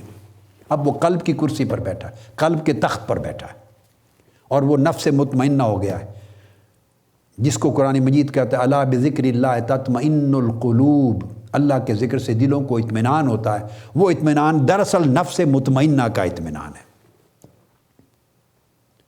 تو یہاں پھر الہام کے دروازے کھل جاتے ہیں. اس کے بعد پھر نفس مطمئنہ کی بعض اولیاء عرفاء کے ہاں آگے 3 درجے اور 3 حالتیں ہیں. بعض کہتے ہیں کہ پھر وہ نفس الگ الگ ہو جاتے ہیں. تو مطمئنہ نفس رادیہ کے مقام پہ فائز ہوتا ہے، مطمئنہ پھر مردیہ کے مقام پہ فائز ہوتا ہے، اور مطمئنہ پھر کاملہ کے مقام پہ فائز ہوتا ہے. یعنی اس کی صفات پھر اور اعلیٰ سے اعلیٰ تر ہوتی چلی جاتی ہیں. تو یہ بات میں نے آپ کو سمجھائی کہ کس طرح نفس الہام کا ریسیور ہے. اور بعض کتابوں میں آیا کہ الہام قلب میں ہوتا ہے. میں نے ان 2 اقوال کی تطبیق کر کے پورا پروسیس سمجھا دیا. در حقیقت وہ نفس میں ہی الہام ہے، نفس ملہمہ میں اور نفس مطمئنہ میں. یہ 2 جگہیں، 2 نفس ہیں. اور مطمئنہ کے مقام پر چونکہ نفس قلب کی جگہ لے لیتا ہے، لہٰذا اگر کہہ دیں کہ قلب پہ الہام ہوا تو اس کا حرج کوئی نہیں. حقیقت نفس مطمئنہ ہی کی رہتی ہے، مگر وہ قلب کا روپ، قلب کا مقام دھار چکا ہے. اب یہ جو بیان کیا اس کو اب یہ جو الہام کی بحث یہاں تک لے آیا، یہاں ایک چیز اور بڑی دلچسپ ہے وہ سمجھانے کے لیے، جیسے پہلے مثالیں دی، اس طرح تھوڑی سی اور ایک مثال دیتا ہوں روزمرہ کی آپ کو، وہ آگے بڑھنے سے پہلے دیکھ لیں۔ جیسے بیسک نفس جو ہیں بعض اولیاء اور رفا کہتے ہیں 4 ہیں، اور کئیوں نے کہا 7 ہیں، تو میں نے 4 بیان کر دیے: امارہ، لوامہ، ملہمہ و ملہمہ اور مطمئنہ، 4۔ اور جنہوں نے کہا 4 نفس ہیں وہ پھر رادیہ، مردیہ اور کاملہ، اوپر کے 3 نفس مطمئنہ کی ہی اوپر کی 3 حالتیں قرار دیتے ہیں، اوپر کی 3 حالتیں۔ اور کئی انہیں 3 حالتوں کی بجائے ان کو بھی الگ الگ نفس کا ٹائٹل دے دیتے ہیں قرآن مجید کی اصطلاح سے، تو وہ 7 نفس کہہ دیتے ہیں، نفوس 7، یہ 7 نفس ہیں۔ کئیوں نے کہا نفوس 4، اور چوتھا جو سب سے اوپر کا نفس مطمئنہ ہے اس کی فردر پھر 3 حالتیں اور بیان کر دی، ایک بیسک حالت ہو گئی اور 3 اپ گریڈڈ حالتیں ہو گئیں، رادیہ، مردیہ، کاملہ۔ یہ علمی بحثیں ہیں، عملی چیزوں سے اس کا تعلق نہیں ہے، وہ اسی نفس مطمئنہ کی فردر 3 اور حالتیں ہوں یا الگ ٹائٹل ہو جائیں، اس سے فرق نہیں پڑتا، مقصد یہ ہے کہ احوال بدلتے جاتے ہیں۔ اس کی ایک مثال اور سمجھیں، بڑی دلچسپ، آپ انجوائے کریں گے اور بات سمجھ میں آ جائے گی۔ اللہ رب العزت نے جس طرح 4 موسم بنائے ہیں اور ہر موسم کی اپنی تاثیر ہے، اس طرح ہر نفس کی اپنی تاثیر ہے، ہر نفس کا ایک موسم ہے۔ آپ دیکھتے ہیں انتہائی شدت کی، یہ مئی سے شروع کر کے، مئی سے تو ستمبر تک بڑی شدت کی جو گرمی کا موسم ہے، اور ہمارے یہاں پاکستان، انڈیا میں تو اپریل سے شروع ہو جاتا ہے انیشلی، تو جو شدت کی گرمیوں کا موسم ہے یہ موسم نفس امارہ کا ہے، ایسے لگتا ہے جیسے آگ سے بنا ہوا ہے، یہ نفس امارہ کا موسم ہے۔ جب گرمیاں ختم ہوتی ہیں تو اکتوبر میں نومبر کے درمیان یہ پت جھڑ کا موسم آتا ہے، خزاں بولتے ہیں، خزاں کا موسم نفس لوامہ ہے، اور پھر اس کے بعد سردیوں کا موسم آ جاتا ہے جس میں ٹھنڈک پڑتی ہے، تو وہ نفس ملہمہ ہے، اس کا موسم ہے، سردیوں کا موسم نفس ملہمہ ہے۔ سردیاں ختم ہوتی ہیں تو مارچ اپریل میں بہار کا موسم آ جاتا ہے، تو بہار کا موسم نفس مطمئنہ کا موسم، جس میں سارے پھول نکلتے ہیں، پتے نکلتے ہیں، ہریالی آتی ہے، بہار، ہر طرف شاندار کھیت اور ہریالی ہریالی ہو جاتی ہے۔ اب آپ اس کو، اب ہر ایک موسم کی آپ کو پتہ ہے اپنی اپنی تاثیرات ہیں، ہر ایک موسم کی اس کے اپنے اپنے اثرات ہیں۔ اب اس ڈیٹیل میں نہیں جاتا، وہ پھر ایک اور سبجیکٹ شروع ہو جائے گا، باغبانی کا اور زراعت کا ایک مضمون شروع ہو جائے گا، مگر آپ سمجھ جاتے ہیں کہ ہر موسم کے اپنے اثرات ہیں، اپنی کیفیات ہیں، اپنی تاثیرات ہیں، اپنے احوال ہیں۔ تو اسی طرح نفس امارہ انسان کے من میں سمجھیں گرمیوں کا موسم، نفس لوامہ انسان کے من میں خزاں کا موسم، پت جھڑ کا، نفس ملہمہ انسان کے من میں، اس کی من کی زندگی میں سردیوں کا موسم، اور نفس مطمئنہ انسان کے من کی زندگی میں بہار کا موسم۔ کوشش کریں کہ آپ سب بہار تک پہنچیں۔ بہار میں پھر آپ کو پتہ ہے وہ زمین جس میں بہت کچھ شاندار ایفرٹس نہیں بھی کی ہوتی، تو وہ بھی کچھ نہ کوئی سبزہ گھاس پھوس اگا دیتی ہے۔ تو جب بہار میں مطمئنہ میں آتے ہیں تو چھوٹی چھوٹی چیزیں بہت کچھ بن جاتی ہیں، ترقی ہونے لگ جاتی ہیں۔ پھر یہ جب نفس مطمئنہ قلب کا مقام سنبھالتا ہے تو اس طرح ان کو پھر روحانی طور پہ چونکہ دروازے کھلتے ہیں، تو یہ جوہر ہے، میں نے کہا لطائف ہیں، تو ان کے لطیفوں کو بھی ایک نام دیا گیا ہے، یعنی لطیفہ نفسیہ بھی کہتے ہیں، لطیفہ نفس، پھر لطیفہ قلبیہ، لطیفہ قلب بھی کہتے ہیں، تیسرا لطیفہ روحیہ عربی میں کہیں گے، عام اصطلاح میں لطیفہ روح، چوتھا لطیفہ سریہ، عام اصطلاح میں کہیں گے لطیفہ سر، پانچواں لطیفہ خفیہ، عام اصطلاح میں کہتے ہیں اردو میں لطیفہ خفی، اور چھٹا لطیفہ حقیہ، حق سے حقیہ، اور عمومی اردو اصطلاح میں کہیں گے لطیفہ اخفا۔ کئی علماء صوفیاء ایک درمیان میں نفس کے بعد لطیفہ عقلیہ کا بھی استعمال کر دیتے ہیں، لطیفہ عقل، تو یوں وہ لطائف سبع بھی کہتے ہیں، لطائف سبع بھی کہہ دیتے ہیں، اور کئی 5 رکھتے ہیں تو لطائف خمسہ کہتے ہیں، نفس کو شامل نہیں کرتے، کئی نفس کو شامل کر لیں تو لطائف ستہ کہہ دیتے ہیں۔ اس سے فرق نہیں پڑتا، چونکہ ہر ایک جوہر کی ایک اپنی حقیقت، ایک اپنا دائرہ کار ہے، فرق نہیں پڑتا۔ یہاں ایک بڑی دلچسپ چیز ان لطائف کے حوالوں سے کہہ دوں، لطیفہ نفس جو ہے، یہ جو لطیفہ نفسیہ ہے، یہ اگر اس میں تزکیہ ہو جائے، اب ہم امارہ سے نکل آئے، لوامہ سے نکلے، ملمہ، اس کا تزکیہ ہو جائے تو اس کو عالم ملکوت کا فیض ملتا ہے۔ اگر یہ وہ لطیفہ نہیں بنا ہوتا نا، جب امارہ ہوتا ہے تو لطیفہ نہیں بنا ہوتا، اگر امارہ کی حالت میں رہے تو اس کے اندر مزاج عالم ناسوت کا، مادی دنیا کا ہوتا ہے، جو میں بیان کر چکا ہوں۔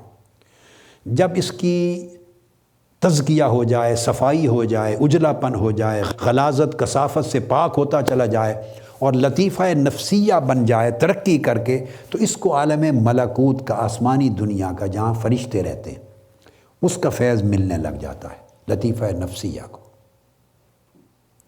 سمجھ گئے؟ نفسیہ کے بعد لطیفہ قلب ہے، لطیفہ نفس کو عالم ملکوت کا فیض ملنے لگ جاتا ہے وہ ناسوت کا نمائندہ، مگر اب ترقی کر کے مزکہ ہو کر، پیوریفائی ہو کر، اور کثافتوں سے، غلاظتوں سے پاک ہو کر ستھرا ہو گیا ہے، تو عالم ملکوت سے مل جاتا ہے، وہاں سے فیض ملتا ہے، اور ملکوت کے دروازے پھر اپنی نیکیاں، خصائل، انوار اس کو مزید مزین کرتے ہیں۔ لطیفہ قلب، اس کو اس سے اوپر فیض ملتا ہے عالم عرش کا، یہ عالم جبروت ہے، عرش عالم جبروت ہے۔ تو لطیفہ قلب کو جب یہ درجہ ملتا ہے تو جو قلب القلب جس کا میں نے کہا تھا، اس کو عالم جبروت یعنی عرش کا فیض ملتا ہے۔ اب آپ اندازہ کر لیں عرش کا مقام کیا ہے، اور حدیث پاک میں آقا علیہ السلام نے فرمایا، ایسے اشارے ملتے ہیں کہ قلب مومن عرش کی مانند ہے، اس پر انوار الہیہ کا نزول ہوتا ہے قلب پر۔ اب ہم نفس کے لطائف سے نکل گئے، وہ جو نفس امارہ سے لے کے نفس مطمئنہ تک پورے سفر کی بات کی تھی، پھر رادیہ، مردیہ، کاملہ، اب نفس تو قلب کی جگہ دھار گیا نا، نفس کی بحث ختم ہو گئی، نفس بدل گیا قلب میں، تو جب قلب بدل گیا روح میں، تو اسے عالم جبروت کا فیض ملتا ہے، اور اس کو مثال کے طور پہ مثالی دنیا میں عالم جبروت کے فیض کو کہتے ہیں کہ یہ عالم عرش کا فیض ملتا ہے، اس کو عرش کا فیض اس سے جڑ جاتا ہے۔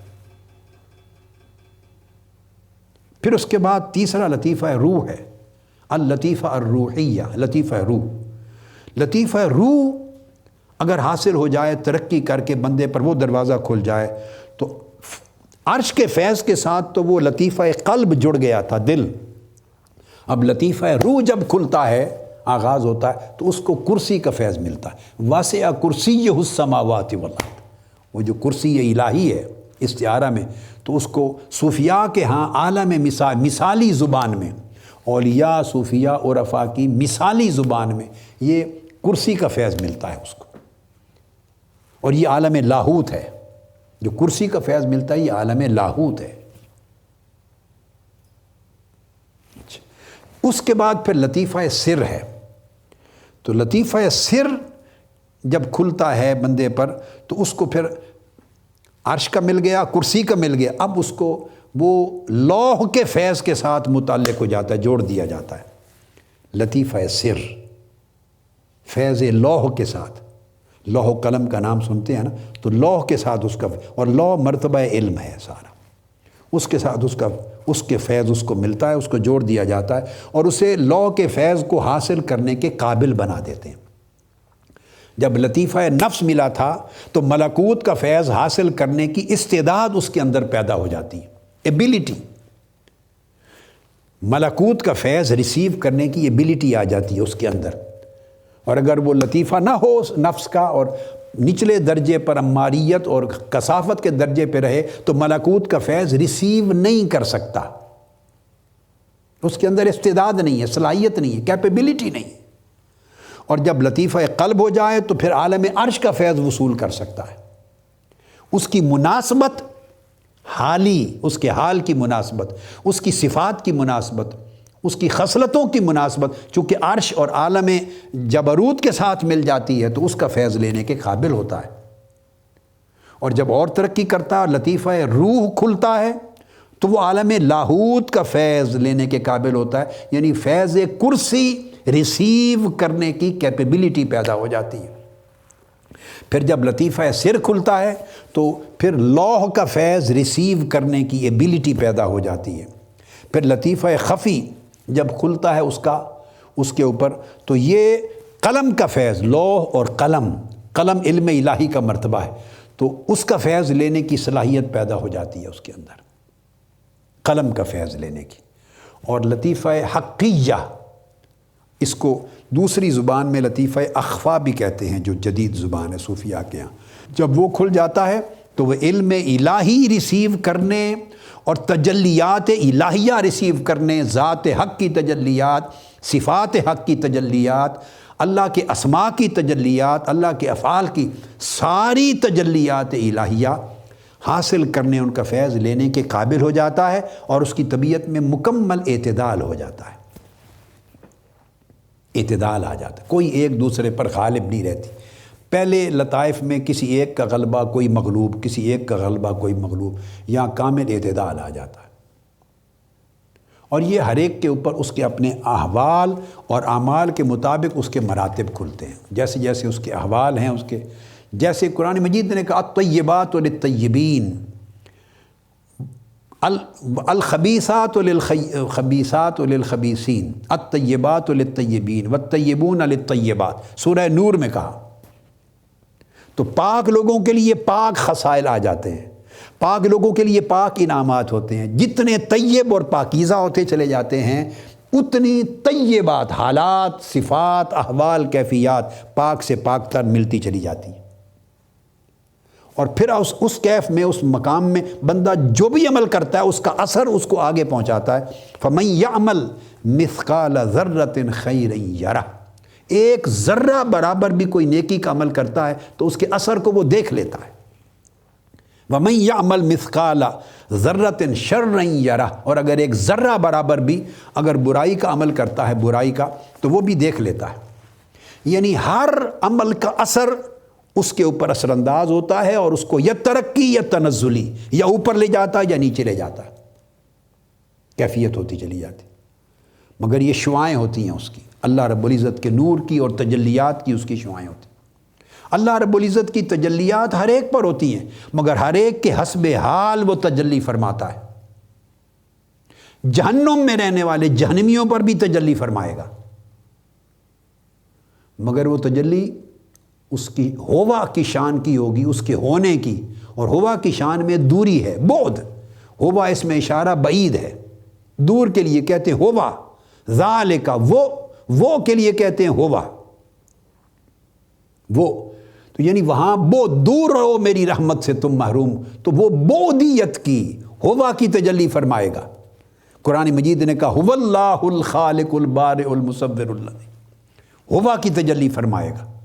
مگر پھر کیا ہوگا، چونکہ ہے تو اللہ کی تجلی نا، اور وہ اس کے اہل نہیں تھے، اس کو ریسیو کرنے کی صلاحیت نہیں تھی ان کے اندر، استعداد نہیں تھی، تو قرآن مجید سورہ مطففین نے فرمایا کلا انہم عن ربہم یومئذ لمحجوبون، اللہ تجلی فرمائے گا دوزخ اور دوزخیوں پر بھی، مگر ہوا کی شان کی تجلی، مگر ان پر حجاب آ جائے گا، وہ ہوا کی تجلی بھی دیکھ نہیں سکیں گے، تجلی حق ہوا کی، ہویت کی تجلی بھی دیکھ نہیں سکیں گے، لمحجوبون قرآن کہتا ہے حجاب میں رہیں گے، پیچھے رہیں گے۔ اور جو جنت میں ہوں گے ان پر اللہ تبارک و تعالی انا انیت کی تجلی فرمائے گا۔ ہوا میں دوری ہے، اس میں غیر ہونے کا اشارہ ملتا ہے کسی بندے کی طرف کہ تو غیر ہے، غیر بنا ہوا ہے۔ انیت کی، انی انا اللہ، قرآن مجید نے اس تجلی کا بھی ذکر کیا، بے شک یہ عظیم شان قرب کا اشارہ ہے اس میں۔ تو جنتیوں کو فرمائے گا انی انا اللہ، تو ان کے پردے ہٹا دے گا، وجوہ یومئذ ناظرہ الی ربہا ناظرہ، اس دن ان کے چہروں پر رونق آ جائے گی تجلی انیت الہی سے، اور وہ اپنے رب کے چہرے کو تک رہے ہوں گے. تو اس میں انس ہے، اس میں وحشت ہے، اس میں قرب ہے، اس میں دوری ہے، اس میں عنایت ہے، اس میں محرومی ہے، چونکہ پردہ ڈال دیا. تو جو شخص جیسے عمل کرتا ہے اس عمل کی تاثیر آتی ہے اس کے اندر، وہ تاثیر اسے ایک مقام، ایک حالت تک پہنچاتا ہے، اور وہ حالت اس کے اوپر اس طرح کی واردات آتی. کیا ریسیو کر سکتا ہے، کیا نہیں کر سکتا، کیا لے سکتا ہے، کیا نہیں لے سکتا، کس شے کے قابل ہے، کس شے کے قابل نہیں ہے. تو یہ ایک پروسیس ہے ظاہری اعمال کی طرح باطنی اعمال کا جو چلتا رہتا ہے ہماری زندگی میں. اب یہ ساری بحث ہم نے مکمل کی یہ بتانے کے لیے کہ الہام، میں نے بات یہاں سے شروع کی تھی پچھلی نشست سے ملاتے ہوئے، کہ الہام نفس پر وارد ہوتا ہے، اور جو لکھا گیا کئی کتب میں بعض جگہوں پر کہ قلب پر اس کا ورود ہوتا ہے، تو میں نے اس کی تطبیق کی کہ قلب پر وارد ہونے کا معنی بھی نفس مطمئنہ پر وارد ہونا ہے. اب آج کی نشست میں جتنا وقت ہے اس میں ہم قرآن مجید سے اب یہ پوری بحث کو مکمل کر لینے کے بعد اس کو ثابت کرتے ہیں کہ انبیاء کے علاوہ بھی کیا الہام ایک ذریعہ علم ہے یا نہیں. الہام کا ثبوت اب تو کوئی انکار نہیں کر سکتا، چونکہ قرآن مجید کی نص سے صریح آ گئی نا، وَنَفْسٍ وَمَا سَوَّاهَا فَأَلْهَمَهَا فُجُورَهَا وَتَقْوَاهَا. اس کا انکار کرنا کفر ہے، کفر ہوگا. لیکن ہم کیا کریں، کیا کفر کیا ایمان. لوگوں نے تو جہالت کو علم کا درجہ دے دیا ہے، چیزوں کا نہیں پتہ اور سمجھتے ہیں ہر شے کا پتہ ہے. تو اس لیے اس کو اثبات کرتے ہیں، جس کی وجہ سے لوگوں کے ذہنوں میں الجھاؤ اور ابہام پیدا کرتے ہیں بعض لوگ. اب میں نے جو قرآن مجید کی 2 آیتیں آپ کے سامنے پیش کر رہا ہوں، یہ تیسرا پارہ ہے تلک الرسل سے، اور آیت آل عمران ہے سورت. دونوں آیتیں آل عمران سورت کی ہیں. پہلی آیت نمبر 38 اور 39 کو دیکھیے. 38 میں تو بیان فرمایا کہ اس مقام پر محراب میں زکریا علیہ السلام نے دعا کی، اللہ کو پکارا. یہ وہ مقام ہے جہاں اس نے حضرت سیدہ مریم رضی اللہ تعالیٰ عنہ کو حضرت زکریا علیہ السلام تالا لگا کے جاتے تھے محراب میں، حجرے میں، واپس آتے تو بے موسم پھل پڑے ہوتے. تو آپ سے پوچھا مریم یہ تو تالا لگایا ہوا ہے پہلی بات کمرے میں، کوئی اندر آ ہی نہیں سکتا، چابی میرے پاس تھی. چونکہ سیدہ مریم رضی اللہ تعالیٰ عنہ زیر تربیت تھی، زیر پرورش، زیر کفالت حضرت سیدنا زکریا علیہ السلام کے. تو کون آ گیا پھل رکھ گیا. اور دوسری بات یہ کہ یہ پھل تو اس موسم میں اویلیبل ہی نہیں ہے. تو اس زمانے کوئی کولڈ سٹوریج تو تھے نہیں جو آج کل گروسری سٹورز پہ ملتے ہیں کہ کوئی وہاں سے اٹھا کے لے آئے. یہ تو درختوں پر لگتے ہیں، تو یہ تو موسم کے پھل ہی نہیں ہیں. تو انہوں نے کہا کہ یہ اللہ کی طرف سے آتے ہیں. زکریا علیہ السلام پھر وہاں کھڑے ہو کے دعا کرنے لگے اللہ پاک کی بارگاہ میں، باری تعالیٰ اگر بغیر موسم کے تو اس بی بی مریم کو پھل دے دیتا ہے تو بے شک میری عمر 90 سال ہو گئی ہے، میرا بھی موسم نہیں رہا اولاد کا، تو مجھے بھی اولاد کا پھل دے دے بے موسم. 90 سال عمر اولاد کا موسم تو نہیں ہے نا، تو اب یہ بے شک موسم نہیں رہا، مجھے بھی پھل دے دے اولاد کا. یہ 38 نمبر آیت میں یہ ہے.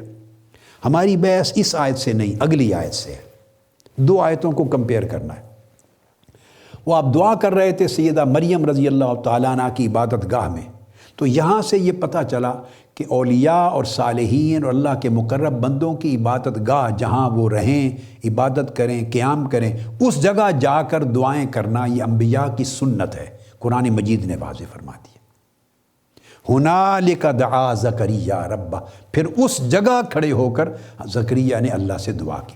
تو صرف یہ مقصود تھا کہ سنت بنانا کہ صالحین، مقربین، اہل اللہ کی عبادت گاہ، ان کی قیام گاہ، اللہ کی انعامات اور تجلیات اترتی ہیں، وہاں جانا اور وہاں جا کے دعا کرنا اللہ سے، یہ اللہ کے نبیوں کی سنت ہے. حالانکہ زکریا علیہ السلام کا درجہ حضرت سیدہ مریم سے بلند ہے، زیادہ ہے. یہ نبی ہیں، حضرت مریم نبی نہیں ہیں، نبی یا نہیں ہیں، یہ نبی ہیں. مگر اگر وہ عمل کریں تو وہ سنت انبیاء نہیں بنتی، شریعت میں درجہ نہیں پاتی. نبی عمل کرے تو اس کو نبی کی سنت کہتے ہیں، اس کا شریعت میں درجہ ہو جاتا ہے. اللہ پاک نے ہمارے لیے سنت بنانا تھا، اس لیے اللہ کے نبی سے دعا کروائی اللہ نے اپنے ولی کی جگہ پر. ولیہ کی جگہ اور دعا کی اللہ کے نبی نے اللہ پاک کی بارگاہ میں، تاکہ امت کے لیے سنت بنے۔ سنت نبی کے عمل سے بنتی ہے، غیر نبی کے عمل سے سنت نہیں بنتی۔ ہاں عمل جائز ہو سکتا ہے، خیر کا ہو سکتا ہے۔ اب اگلی بات، فنادت الملائکۃ وہو قائم یصلی فی المحراب، آپ دعا کر رہے تھے تو فرشتوں نے وہیں کھڑے کھڑے ان کو آواز دی اور کہا کہ آپ کی دعا قبول ہو گئی، اور آپ کو اللہ پاک نے حضرت یحییٰ کی پیدائش کی بشارت دی ہے۔ یہ جو آیت نمبر 39 ہے 39، اس میں جو فرشتوں نے ندا دی اور حضرت زکریا کو کہا کہ ان اللہ یبشرک بغلام، اللہ پاک آپ کو خوشخبری دیتا ہے بیٹے کی، یہ فرشتوں کا ندا دینا اور خوشخبری سنانا یہ وحی ہے، یہ وحی نبوت ہے، چونکہ وہ نبی تھے زکریا علیہ السلام۔ قرآن مجید کا ایک ہی رکوع ہے اور آمنے سامنے 2 صفوں پر 2 آیتیں ہیں، اس لیے میں نے دونوں پڑھی۔ دراصل پڑھانا سمجھانا اگلی آیت نمبر 42 43 45 اگلی آیت پڑھانا چاہتا ہوں، مگر کمپیئر کروایا کہ سمجھ لیں یہاں بھی فرشتوں نے ندا دی، فنادت الملائکہ، آواز دی اور بتایا، مگر یہ درجہ وحی کا ہے، وحی نبوت، چونکہ اللہ کے نبی پر اترے ہیں فرشتے اور ندا دے رہے ہیں اور اللہ کا پیغام پہنچا رہے ہیں، کلمات اللہ کے۔ اب ادھر آج یہ تو ہو گئی وحی نبوت۔ اب آئیے آگے، یہ کیا ہے؟ آیت نمبر 42 پر آ جائیں، اسی سورہ آل عمران کی۔ وہاں حضرت مریم کو کہا جا رہا ہے، ان کا ذکر ہو رہا ہے، اور الفاظ ہیں قرآن کے اسی طرح، وَإِذْ قَالَتِ الْمَلَائِكَةُ يَا مَرْيَمْ إِنَّ اللَّهَ اصْطَفَاكِ وَطَهَّرَكِ وَاصْطَفَاكِ عَلَى نِسَاءِ الْعَالَمِينَ، اور جب فرشتوں نے کہا، پکارا، اے مریم بے شک اللہ نے تمہیں منتخب کر لیا ہے اور تمہیں پاکیزگی عطا فرمائی ہے، اور تمہیں آج اس زمانے میں سارے جہان کی عورتوں پر برگزیدہ بنا دیا۔ یہ جو فرشتوں نے اسی طرح اذ قالت الملائکہ کو پکار کر آواز دی، خطاب کی اور مریم کو پیغام دیا، یہ کیا ہے؟ کیا اس کو آپ وحی نبوت کہیں گے؟ نہیں کہہ سکتے، کیونکہ حضرت سیدہ مریم نبی نہیں ہیں۔ فرشتوں نے پکار کر اللہ کا پیغام پہنچایا حضرت زکریا کو، وہ وحی تھی، چونکہ وہ اللہ کے نبی ہیں، وہ پکار کے بات کرنا وہ وحی نبوت ہے۔ سیدہ مریم رضی اللہ تعالیٰ عنہ نبیہ نہیں ہیں، نبی نہیں ہیں، ان کو بھی فرشتوں نے اسی طرح قرآن کے ایک ہی رکوع میں 2 مقام ہیں، ان کو بھی بلا کے پیغام دیا اللہ کا، مگر یہ وحی نہیں۔ اب جواب دیجئے، میں الہام کا ثبوت قرآن سے پیش کر رہا تھا، اب جواب دیجئے یہ کیا ہے؟ یہ خطاب جو ملائکہ کا یہ کیا ہے؟ اس کو الہام کہتے ہیں، یہ وحی نبوت نہیں ہے۔ اگر اس کو آپ وحی نبوت مان لیں تو سیدہ مریم رضی اللہ تعالیٰ عنہ کو نبی ماننا واجب ہو جائے گا، اور ولی نہ ماننا کفر ہو جائے گا۔ وہ نبیہ نہیں ہے، کسی عالم نے، کسی محدث نے، امام نے، فقیہ نے، کسی متکلم نے تاریخ میں ان کو نبی نہیں کہا، اس پہ کوئی ڈیبیٹ بھی نہیں ہے۔ تو وہ غیر نبی ہیں، مگر فرشتے ادھر بھی آئے، حضرت زکریا کو پکار کے آواز دے کے خوشخبری لے کر، فرشتے ادھر بھی آئے حضرت مریم کے پاس، پکارا، آواز دی، خوشخبری اللہ کی پہنچائی، وہ وحی تھی، وہی نبوت، یہ الہام تھا۔ یہ ثابت کر رہا ہوں کہ غیر نبی سے بھی ملائکہ خطاب کرتے ہیں۔ جتنی گفتگو میں نے پیچھے کی، نفوس سبا کی، لطائف کی، اور ان کی مماثلت عالم ملکوت کے ساتھ، اور ان کی مناسبت عالم جبروت کے ساتھ، عرش کے ساتھ، کرسی کے ساتھ، لوح کے ساتھ، قلم، جو بحثیں میں نے کی، ان کا لب لباب سمجھانا مقصود یہ تھا، جب وہ مناسبت عالم پس کی، نچلے عالم کی عالم بالا کے ساتھ ہو جاتی ہے، اور نیچے اور اوپر دونوں فضائیں ایک فضا میں بدل جاتی ہیں، نفس اور قلب کی فضا اور عالم ملکوت و جبروت کی فضا ایک جیسی ہو جاتی ہے، جیسے انوار و تجلیات الہیہ کا نزول وہاں ہو رہا ہے اوپر، وہیں قلب پر ہونے لگتا ہے اور روح پر ہونے لگتا ہے۔ جب ان کا سما ایک جیسا ہو جاتا ہے، دل کا، فرشی دل کا، جو فرش پہ چلنے والے انسان کا دل اور عرش کا، اور صفات ایک جیسی ہو جاتی ہیں، خصائل ایک جیسی ہو جاتی ہیں، ماحول ایک جیسا ہوتا ہے، کیفیات ایک جیسی ہوتی ہیں، تو اس وقت وہ مناسبت اور مماثلت جب آتی ہے تو ملائکہ خطاب کرتے ہیں، ملائکہ القاء کرتے ہیں، الہام کرتے ہیں، چونکہ اب وہ اپنی دنیا میں ہیں، اب وہ کسی غیر سے بات نہیں کر رہے، اب اس میں الہام کو ریسیو کرنے کی کیپیبلٹی آ چکی ہے، یہ ریسیور بن گیا ہے، پہلے ریسیور نہیں تھا۔ اور پھر کہا آگے اسی آل عمران کی آیت نمبر 45 پہ، پہلے 43 پہ آ جائیں، پھر کہا یا مریم اقنتی لربک واسجدی ورکعی مع الراکعین، اے مریم تم اپنے رب کی بڑی عاجزی سے بندگی بجا لاتی رہو اور سجدہ کرتی رہو اور رکوع کرنے والوں کے ساتھ رکوع کیا کرو۔ اب یہ جو آیا، کیا یہ وحی ہے؟ وحی نبوت نہیں، مگر کلام اسی طرح کا ہے، کلام اسی طرح کا، یہ الہام ہے ملائکہ کی طرف سے۔ پھر آیت نمبر 45 میں پھر فرمایا اذ قالت الملائکۃ یا مریم ان اللہ یبشرک بکلمۃ منہ اسمہ المسیح عیسی ابن مریم وجیہا فی الدنیا والآخرہ ومن المقربین۔ اب دیکھیں ادھر بھی وہ کلمات، وہی لفظ تھے، انہوں نے کہا، ملائکہ نے آواز دی اور ملائکہ نے حضرت مریم کو کہا کہ اے مریم، ادھر بھی کہا تھا ان اللہ یبشرک، ان اللہ یبشرک بیحییٰ مصدقا بکلمۃ من اللہ وسیدا وحصورا ونبیا من الصالحین۔ ادھر بھی یہ بشارت کے کلمات ایک ہی تھے، حضرت عیسیٰ علیہ السلام کے لیے بشارت کے کلمات ادھر بھی اسی طرح کے ہیں حضرت مریم کو، مگر وہ وحی تھی نبوت کی، یہ الہام ہے ولایت کا، یہ الہام ہے ولایت کا، وہ نبی تھی، وحی تھی نبوت۔ فرمایا مریم اللہ تمہیں خوشخبری دیتا ہے، پیغام پہنچایا جا رہا ہے، اس کی بارگاہ سے تمہیں کلمہ نصیب ہوگا، اس کا نام مسیح عیسیٰ ابن مریم ہوگا، وہ پوری دنیا اور آخرت میں وجیح قدر و منزلت والا ہوگا۔ اب ساری ان ایڈوانس بتایا جا رہا ہے، یاد رکھ لیں، وہ تو پیدا ہوئے عیسیٰ علیہ السلام تو بعد میں بولے، ابھی تو واقعہ ہی نہیں آیا، ابھی تو درد ذیل نہیں شروع ہوئی، ابھی تو گھر چھوڑ کے باہر نہیں گئیں، ابھی تو عیسیٰ علیہ السلام کا تولد نہیں ہوا، ابھی تو ان کے بولنے کا وقت نہیں آیا، یہ تو حضرت مریم سے، کنواری اللہ کی ولیہ ہیں، ان سے کلام ہو رہا ہے۔ اور اللہ پاک نے پیغام بھیجا، فرشتے کہتے ہیں کہ مریم عیسیٰ آئے گا اور وہ لوگوں سے گہوارے میں بات کرے گا، پختہ عمر لوگوں کی طرح بات کرے گا، اللہ کے نیکوکار بندوں میں سے ہوگا۔ اب فرشتوں سے حضرت مریم بولتی ہیں، قالت رب انا یکون لی ولد ولم یمسسنی بشر۔ اب حضرت مریم کہتی ہیں میرے اللہ، میرا بیٹا کیسے پیدا ہوگا، مجھے تو کسی بشر نے، انسان نے آج تک ہاتھ ہی نہیں لگایا۔ اب سنیے، وہاں تک میں نے آپ کو بتایا تھا الہام کی اقسام، خواطر کی بات کرتے ہوئے کہ الہام بھی ہے، اب یہ خاطر قلبی آ گیا ہے۔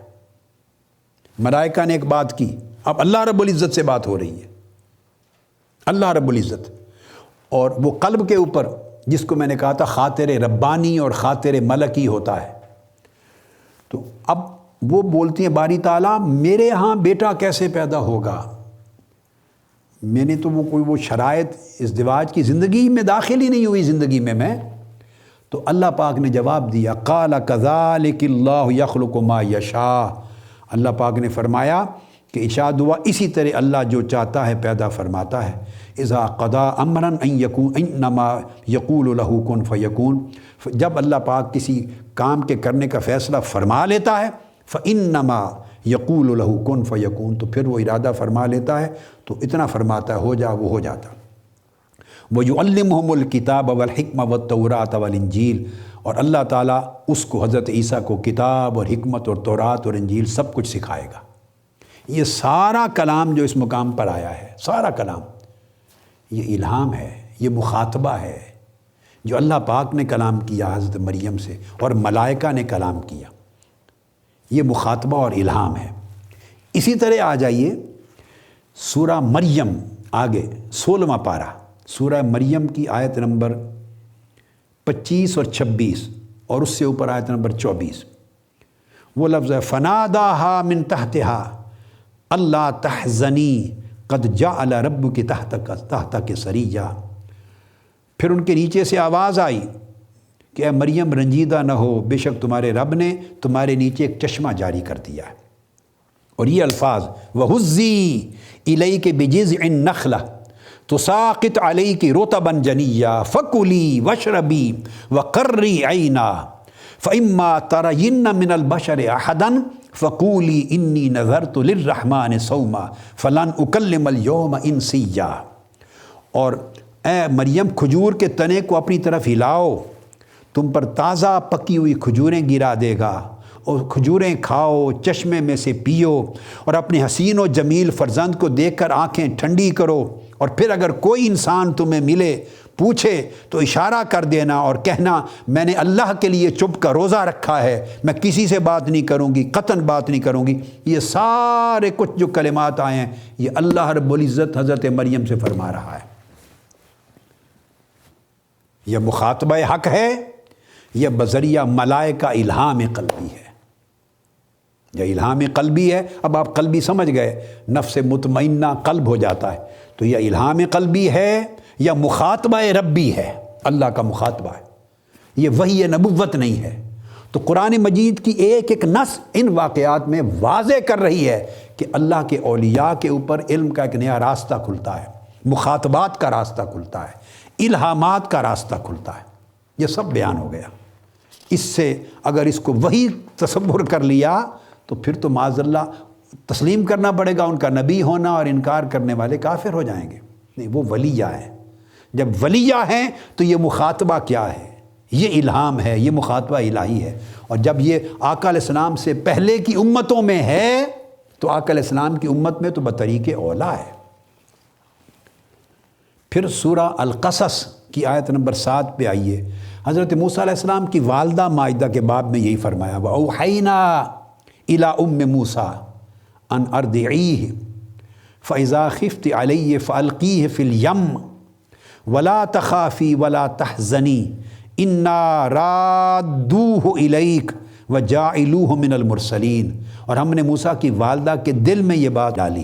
اللہ پاک فرما رہے ہیں یہ الہام کا ثبوت ہے کہ تم انہیں دودھ پلاتی رہو موسیٰ کو، اور جب تمہیں خوف ہو جائے کہ کوئی نہ کوئی ابھی سے فرعون کا نمائندہ پا لے گا راز اس کے پیدا ہونے کا، قتل کر دے گا، اندیشہ ہو جائے تو ڈرنا نہیں، اسے صندوق میں بند کر کے دریا میں پھینک دینا، دریا میں ڈال دینا، اور دریا کی موجوں کو، طوفانوں کو، اور اس کے صندوق کو دریا کی لہروں میں بہتا ہوا دیکھ کر خوف زدہ نہ ہونا، رنجیدہ نہ ہونا، ہم بالآخر اسے تمہاری ہی طرف لوٹا دیں گے۔ اور اللہ اسے رسولوں میں کرنے والا ہے حضرت موسیٰ کو۔ تو آپ اندازہ کر لیں یہ کیا تھا۔ حضرت موسیٰ کی والدہ بھی نبی نہیں ہے، اور قرآن کہتا ہے وَأَوْحَيْنَا، ہم نے حضرت ام موسیٰ کی والدہ کے دل میں یہ بات ڈالی کہ یہ کرو۔ اب یہ کوئی چھوٹی سی بات تو نہیں ہے کہ ایسے خیال، کوئی اگر اس کا ترجمہ یہ کر دے کہ ہم نے خیال آ گیا ڈالا، تو محض خیال تو آپ کے اور ہمارے دلوں میں بھی آتے ہیں۔ تو خیال آنے سے کوئی اچھا بھلا انسان، عقل مند، ہوش مند، اپنے معصوم بچے کو صندوق میں بند کر کے پھینکتا ہے دریا میں یا سمندر میں؟ ہے کسی کا خیال اتنا طاقتور؟ صحت مند بھی ہو، خاتون صحت مند بھی ہو، مریض بھی نہ ہو، اور خیال آئیں تو اٹھا کے سمندر میں پھینک دے ڈبے میں بند کر کے؟ کوئی نہیں کرتا۔ یہ خیال نہیں تھا، اسے خیال کہہ کر معاذ اللہ قرآن کی بات کے وزن کو خراب نہ کیا جائے، اللہ کے کلمات کے وزن کو، ہدایت کو، اور قرآنی آیات کے معنی کو نہ بدلا جائے۔ یہ وہی، یہ الہام ہے جو اللہ اولیاء کو کرتا ہے۔ انبیاء موسیٰ علیہ السلام کی والدہ کو کی، اور اس کے اندر اتنا تبین تھا، اتنی کلیئرٹی تھی، اتنی استقامت تھی، اتنا یقین تھا، اتنی معرفت تھی، اتنی پختگی تھی، اور بالکل شک کی جڑ اتنی کٹ گئی ہوئی تھی کہ اس کے نتیجے میں آپ کو صندوق میں ڈال کے سمندر میں، دریا میں پھینک دیا، اور ساتھ فرمایا خوف زدہ بھی نہ ہونا، گھبرانا بھی نہیں، ہم اسے تمہاری طرف لوٹا دیں گے۔ پھر آپ واقعہ تو جانتی ہیں کہ فرعون کے محل میں پھر آپ کی طرف لوٹا دیا گیا، چونکہ دودھ کسی کا نہیں پیتے تھے تو آپ کو دودھ پلانے کے لیے الٹیمیٹلی بلایا گیا۔ وہ جو واقعات سارے من و عن ہوئے وہ دریا میں پھینکنے سے پہلے حضرت موسیٰ کی والدہ کو بتا دیے۔ یہ الہام ولایت ہے، یہ وحی الالہام ہے۔ اور پھر قرآن مجید اشارہ کرتا ہے آگے، وَأَصْبَحَ فُؤَادُ أُمِّ مُوسَىٰ فَارِغًا، حضرت موسیٰ کی والدہ کا دل صبر سے خالی ہو گیا۔ آگے فرمایا قریب تھا کہ وہ بے قراری کے باعث راز کو کھول دیتی، مگر نہیں کھولا۔ لولا ان ربطنا علی قلبہا، ہم نے ان کے دل پر صبر و سکون کی قوت اتاری، اس فہم، بصیرت اور معرفت کے ساتھ جو اللہ کا الہام اور کلام سن کر ان کو حاصل ہوا تھا، تو بے قرار نہیں ہوئی۔ یہ پھر قلب کے ساتھ تعلق کو جوڑا ہے۔ پھر حضور علیہ السلام کی امت کے لیے آج کی گفتگو اس آیت پہ ختم کرتے ہیں۔ آیت حامیم السجدہ، آیت نمبر 30 فرمایا ان الذین قالوا ربنا اللہ ثم استقاموا تتنزل علیہم الملائکہ اللہ تخافوا ولا تحزنوا وابشروا بالجنہ التی کنتم توعدون، بے شک وہ اللہ کے اولیاء صالحین مومنین جنہوں نے کہا ہمارا رب اللہ ہے اور مضبوطی سے استقامت کے ساتھ اس پر قائم رہے، اللہ پاک نے فرمایا تتنزل علیہم الملائکہ، پھر ہم ان پر فرشتے اتارتے ہیں۔ اولیاء یہ نبی نہیں ہیں، آقا علیہ السلام کی امت کی بات کر رہے ہیں، نبی نہیں ہیں، ان پر فرشتے اترتے ہیں اور فرشتے القاء کرتے ہیں، الہام کرتے ہیں، مخاطبہ کرتے ہیں، کہتے ہیں خوف زدہ نہ ہونا، غم زدہ نہ ہونا، اور تمہیں مبارک ہو، خوشخبریاں دیتے ہیں اور تم سے وہ کچھ ملے گا جو وعدہ کیا گیا۔ اور ملائکہ کہتے ہیں نحن اولیاءکم فی الحیات الدنیا وفی الآخرہ، ہم دنیا کی زندگی میں بھی اور آخرت کی زندگی میں تمہارے دوست بھی ہیں، تمہارے مددگار بھی ہیں۔ وَلَكُمْ فِيهَا مَا تَشْتَهِي أَنفُسُكُمْ وَلَكُمْ فِيهَا مَا تَدَّعُونَ، اور تمہیں جنتیں ملیں گی، جو چاہو گے ملے گا، اور جو پکارو گے، جو چیز طلب کرو گے وہ حاضر ہو جائے گی۔ یہ سارا کلام قرآن مجید نے کہا کہ ملائکہ اہل ایمان مومنین اولیاء صالحین کے دلوں پہ اتر کر ملائکہ کرتے ہیں۔ یہ کلام ملائکہ ہے، کلام الہی نہیں ہے۔ قرآن مجید کہتا ہے فرشتے کہتے ہیں ہم تمہارے ساتھ ہیں، تمہیں یہ ملے گا، تمہیں یہ ملے گا، جو طلب کرو گے ملے گا، جو مانگو گے حاضر کیا جائے گا۔ یہ کیا ہے؟ وحی نبوت نہیں ہے، یہ الہام ولایت ہے۔ یہ نفس مطمئنہ پر جو قلب بن جاتا ہے اس پر ہونے والا الہام ہے، یہ مخاطبہ الہی ہے، یہ مالا اعلیٰ سے، عالم ملکوت سے، عالم جبروت سے، عالم لاہوت سے اترنے والے الہامات غیبیہ ہیں، علوم غیبیہ ہیں، یقین غیبی ہے، اور یہ وہ مکاشفات ہیں جو اللہ پاک اس ذریعے سے اپنے اولیاء صالحین کو دیتا ہے، دروازے کھول دیتا ہے، اور پھر وہ اس طرح الہامات کی شکل میں علوم بھی، معارف بھی اور ہدایات ملنے لگ جاتی ہیں۔ آج کی گفتگو ہم قرآن مجید کے ان آیات کے بیان پہ ختم کرتے ہیں، اور انشاءاللہ پھر اگلی نشست میں اس موضوع کو آگے لے کے چلیں گے۔ والسلام علیکم ورحمۃ اللہ وبرکاتہ، وما علینا الا البلاغ۔ شیخ الاسلام ڈاکٹر محمد طاہر القادری کے آفیشیل یوٹیوب چینل کو سبسکرائب کریں اور بیل آئیکن کلک کریں۔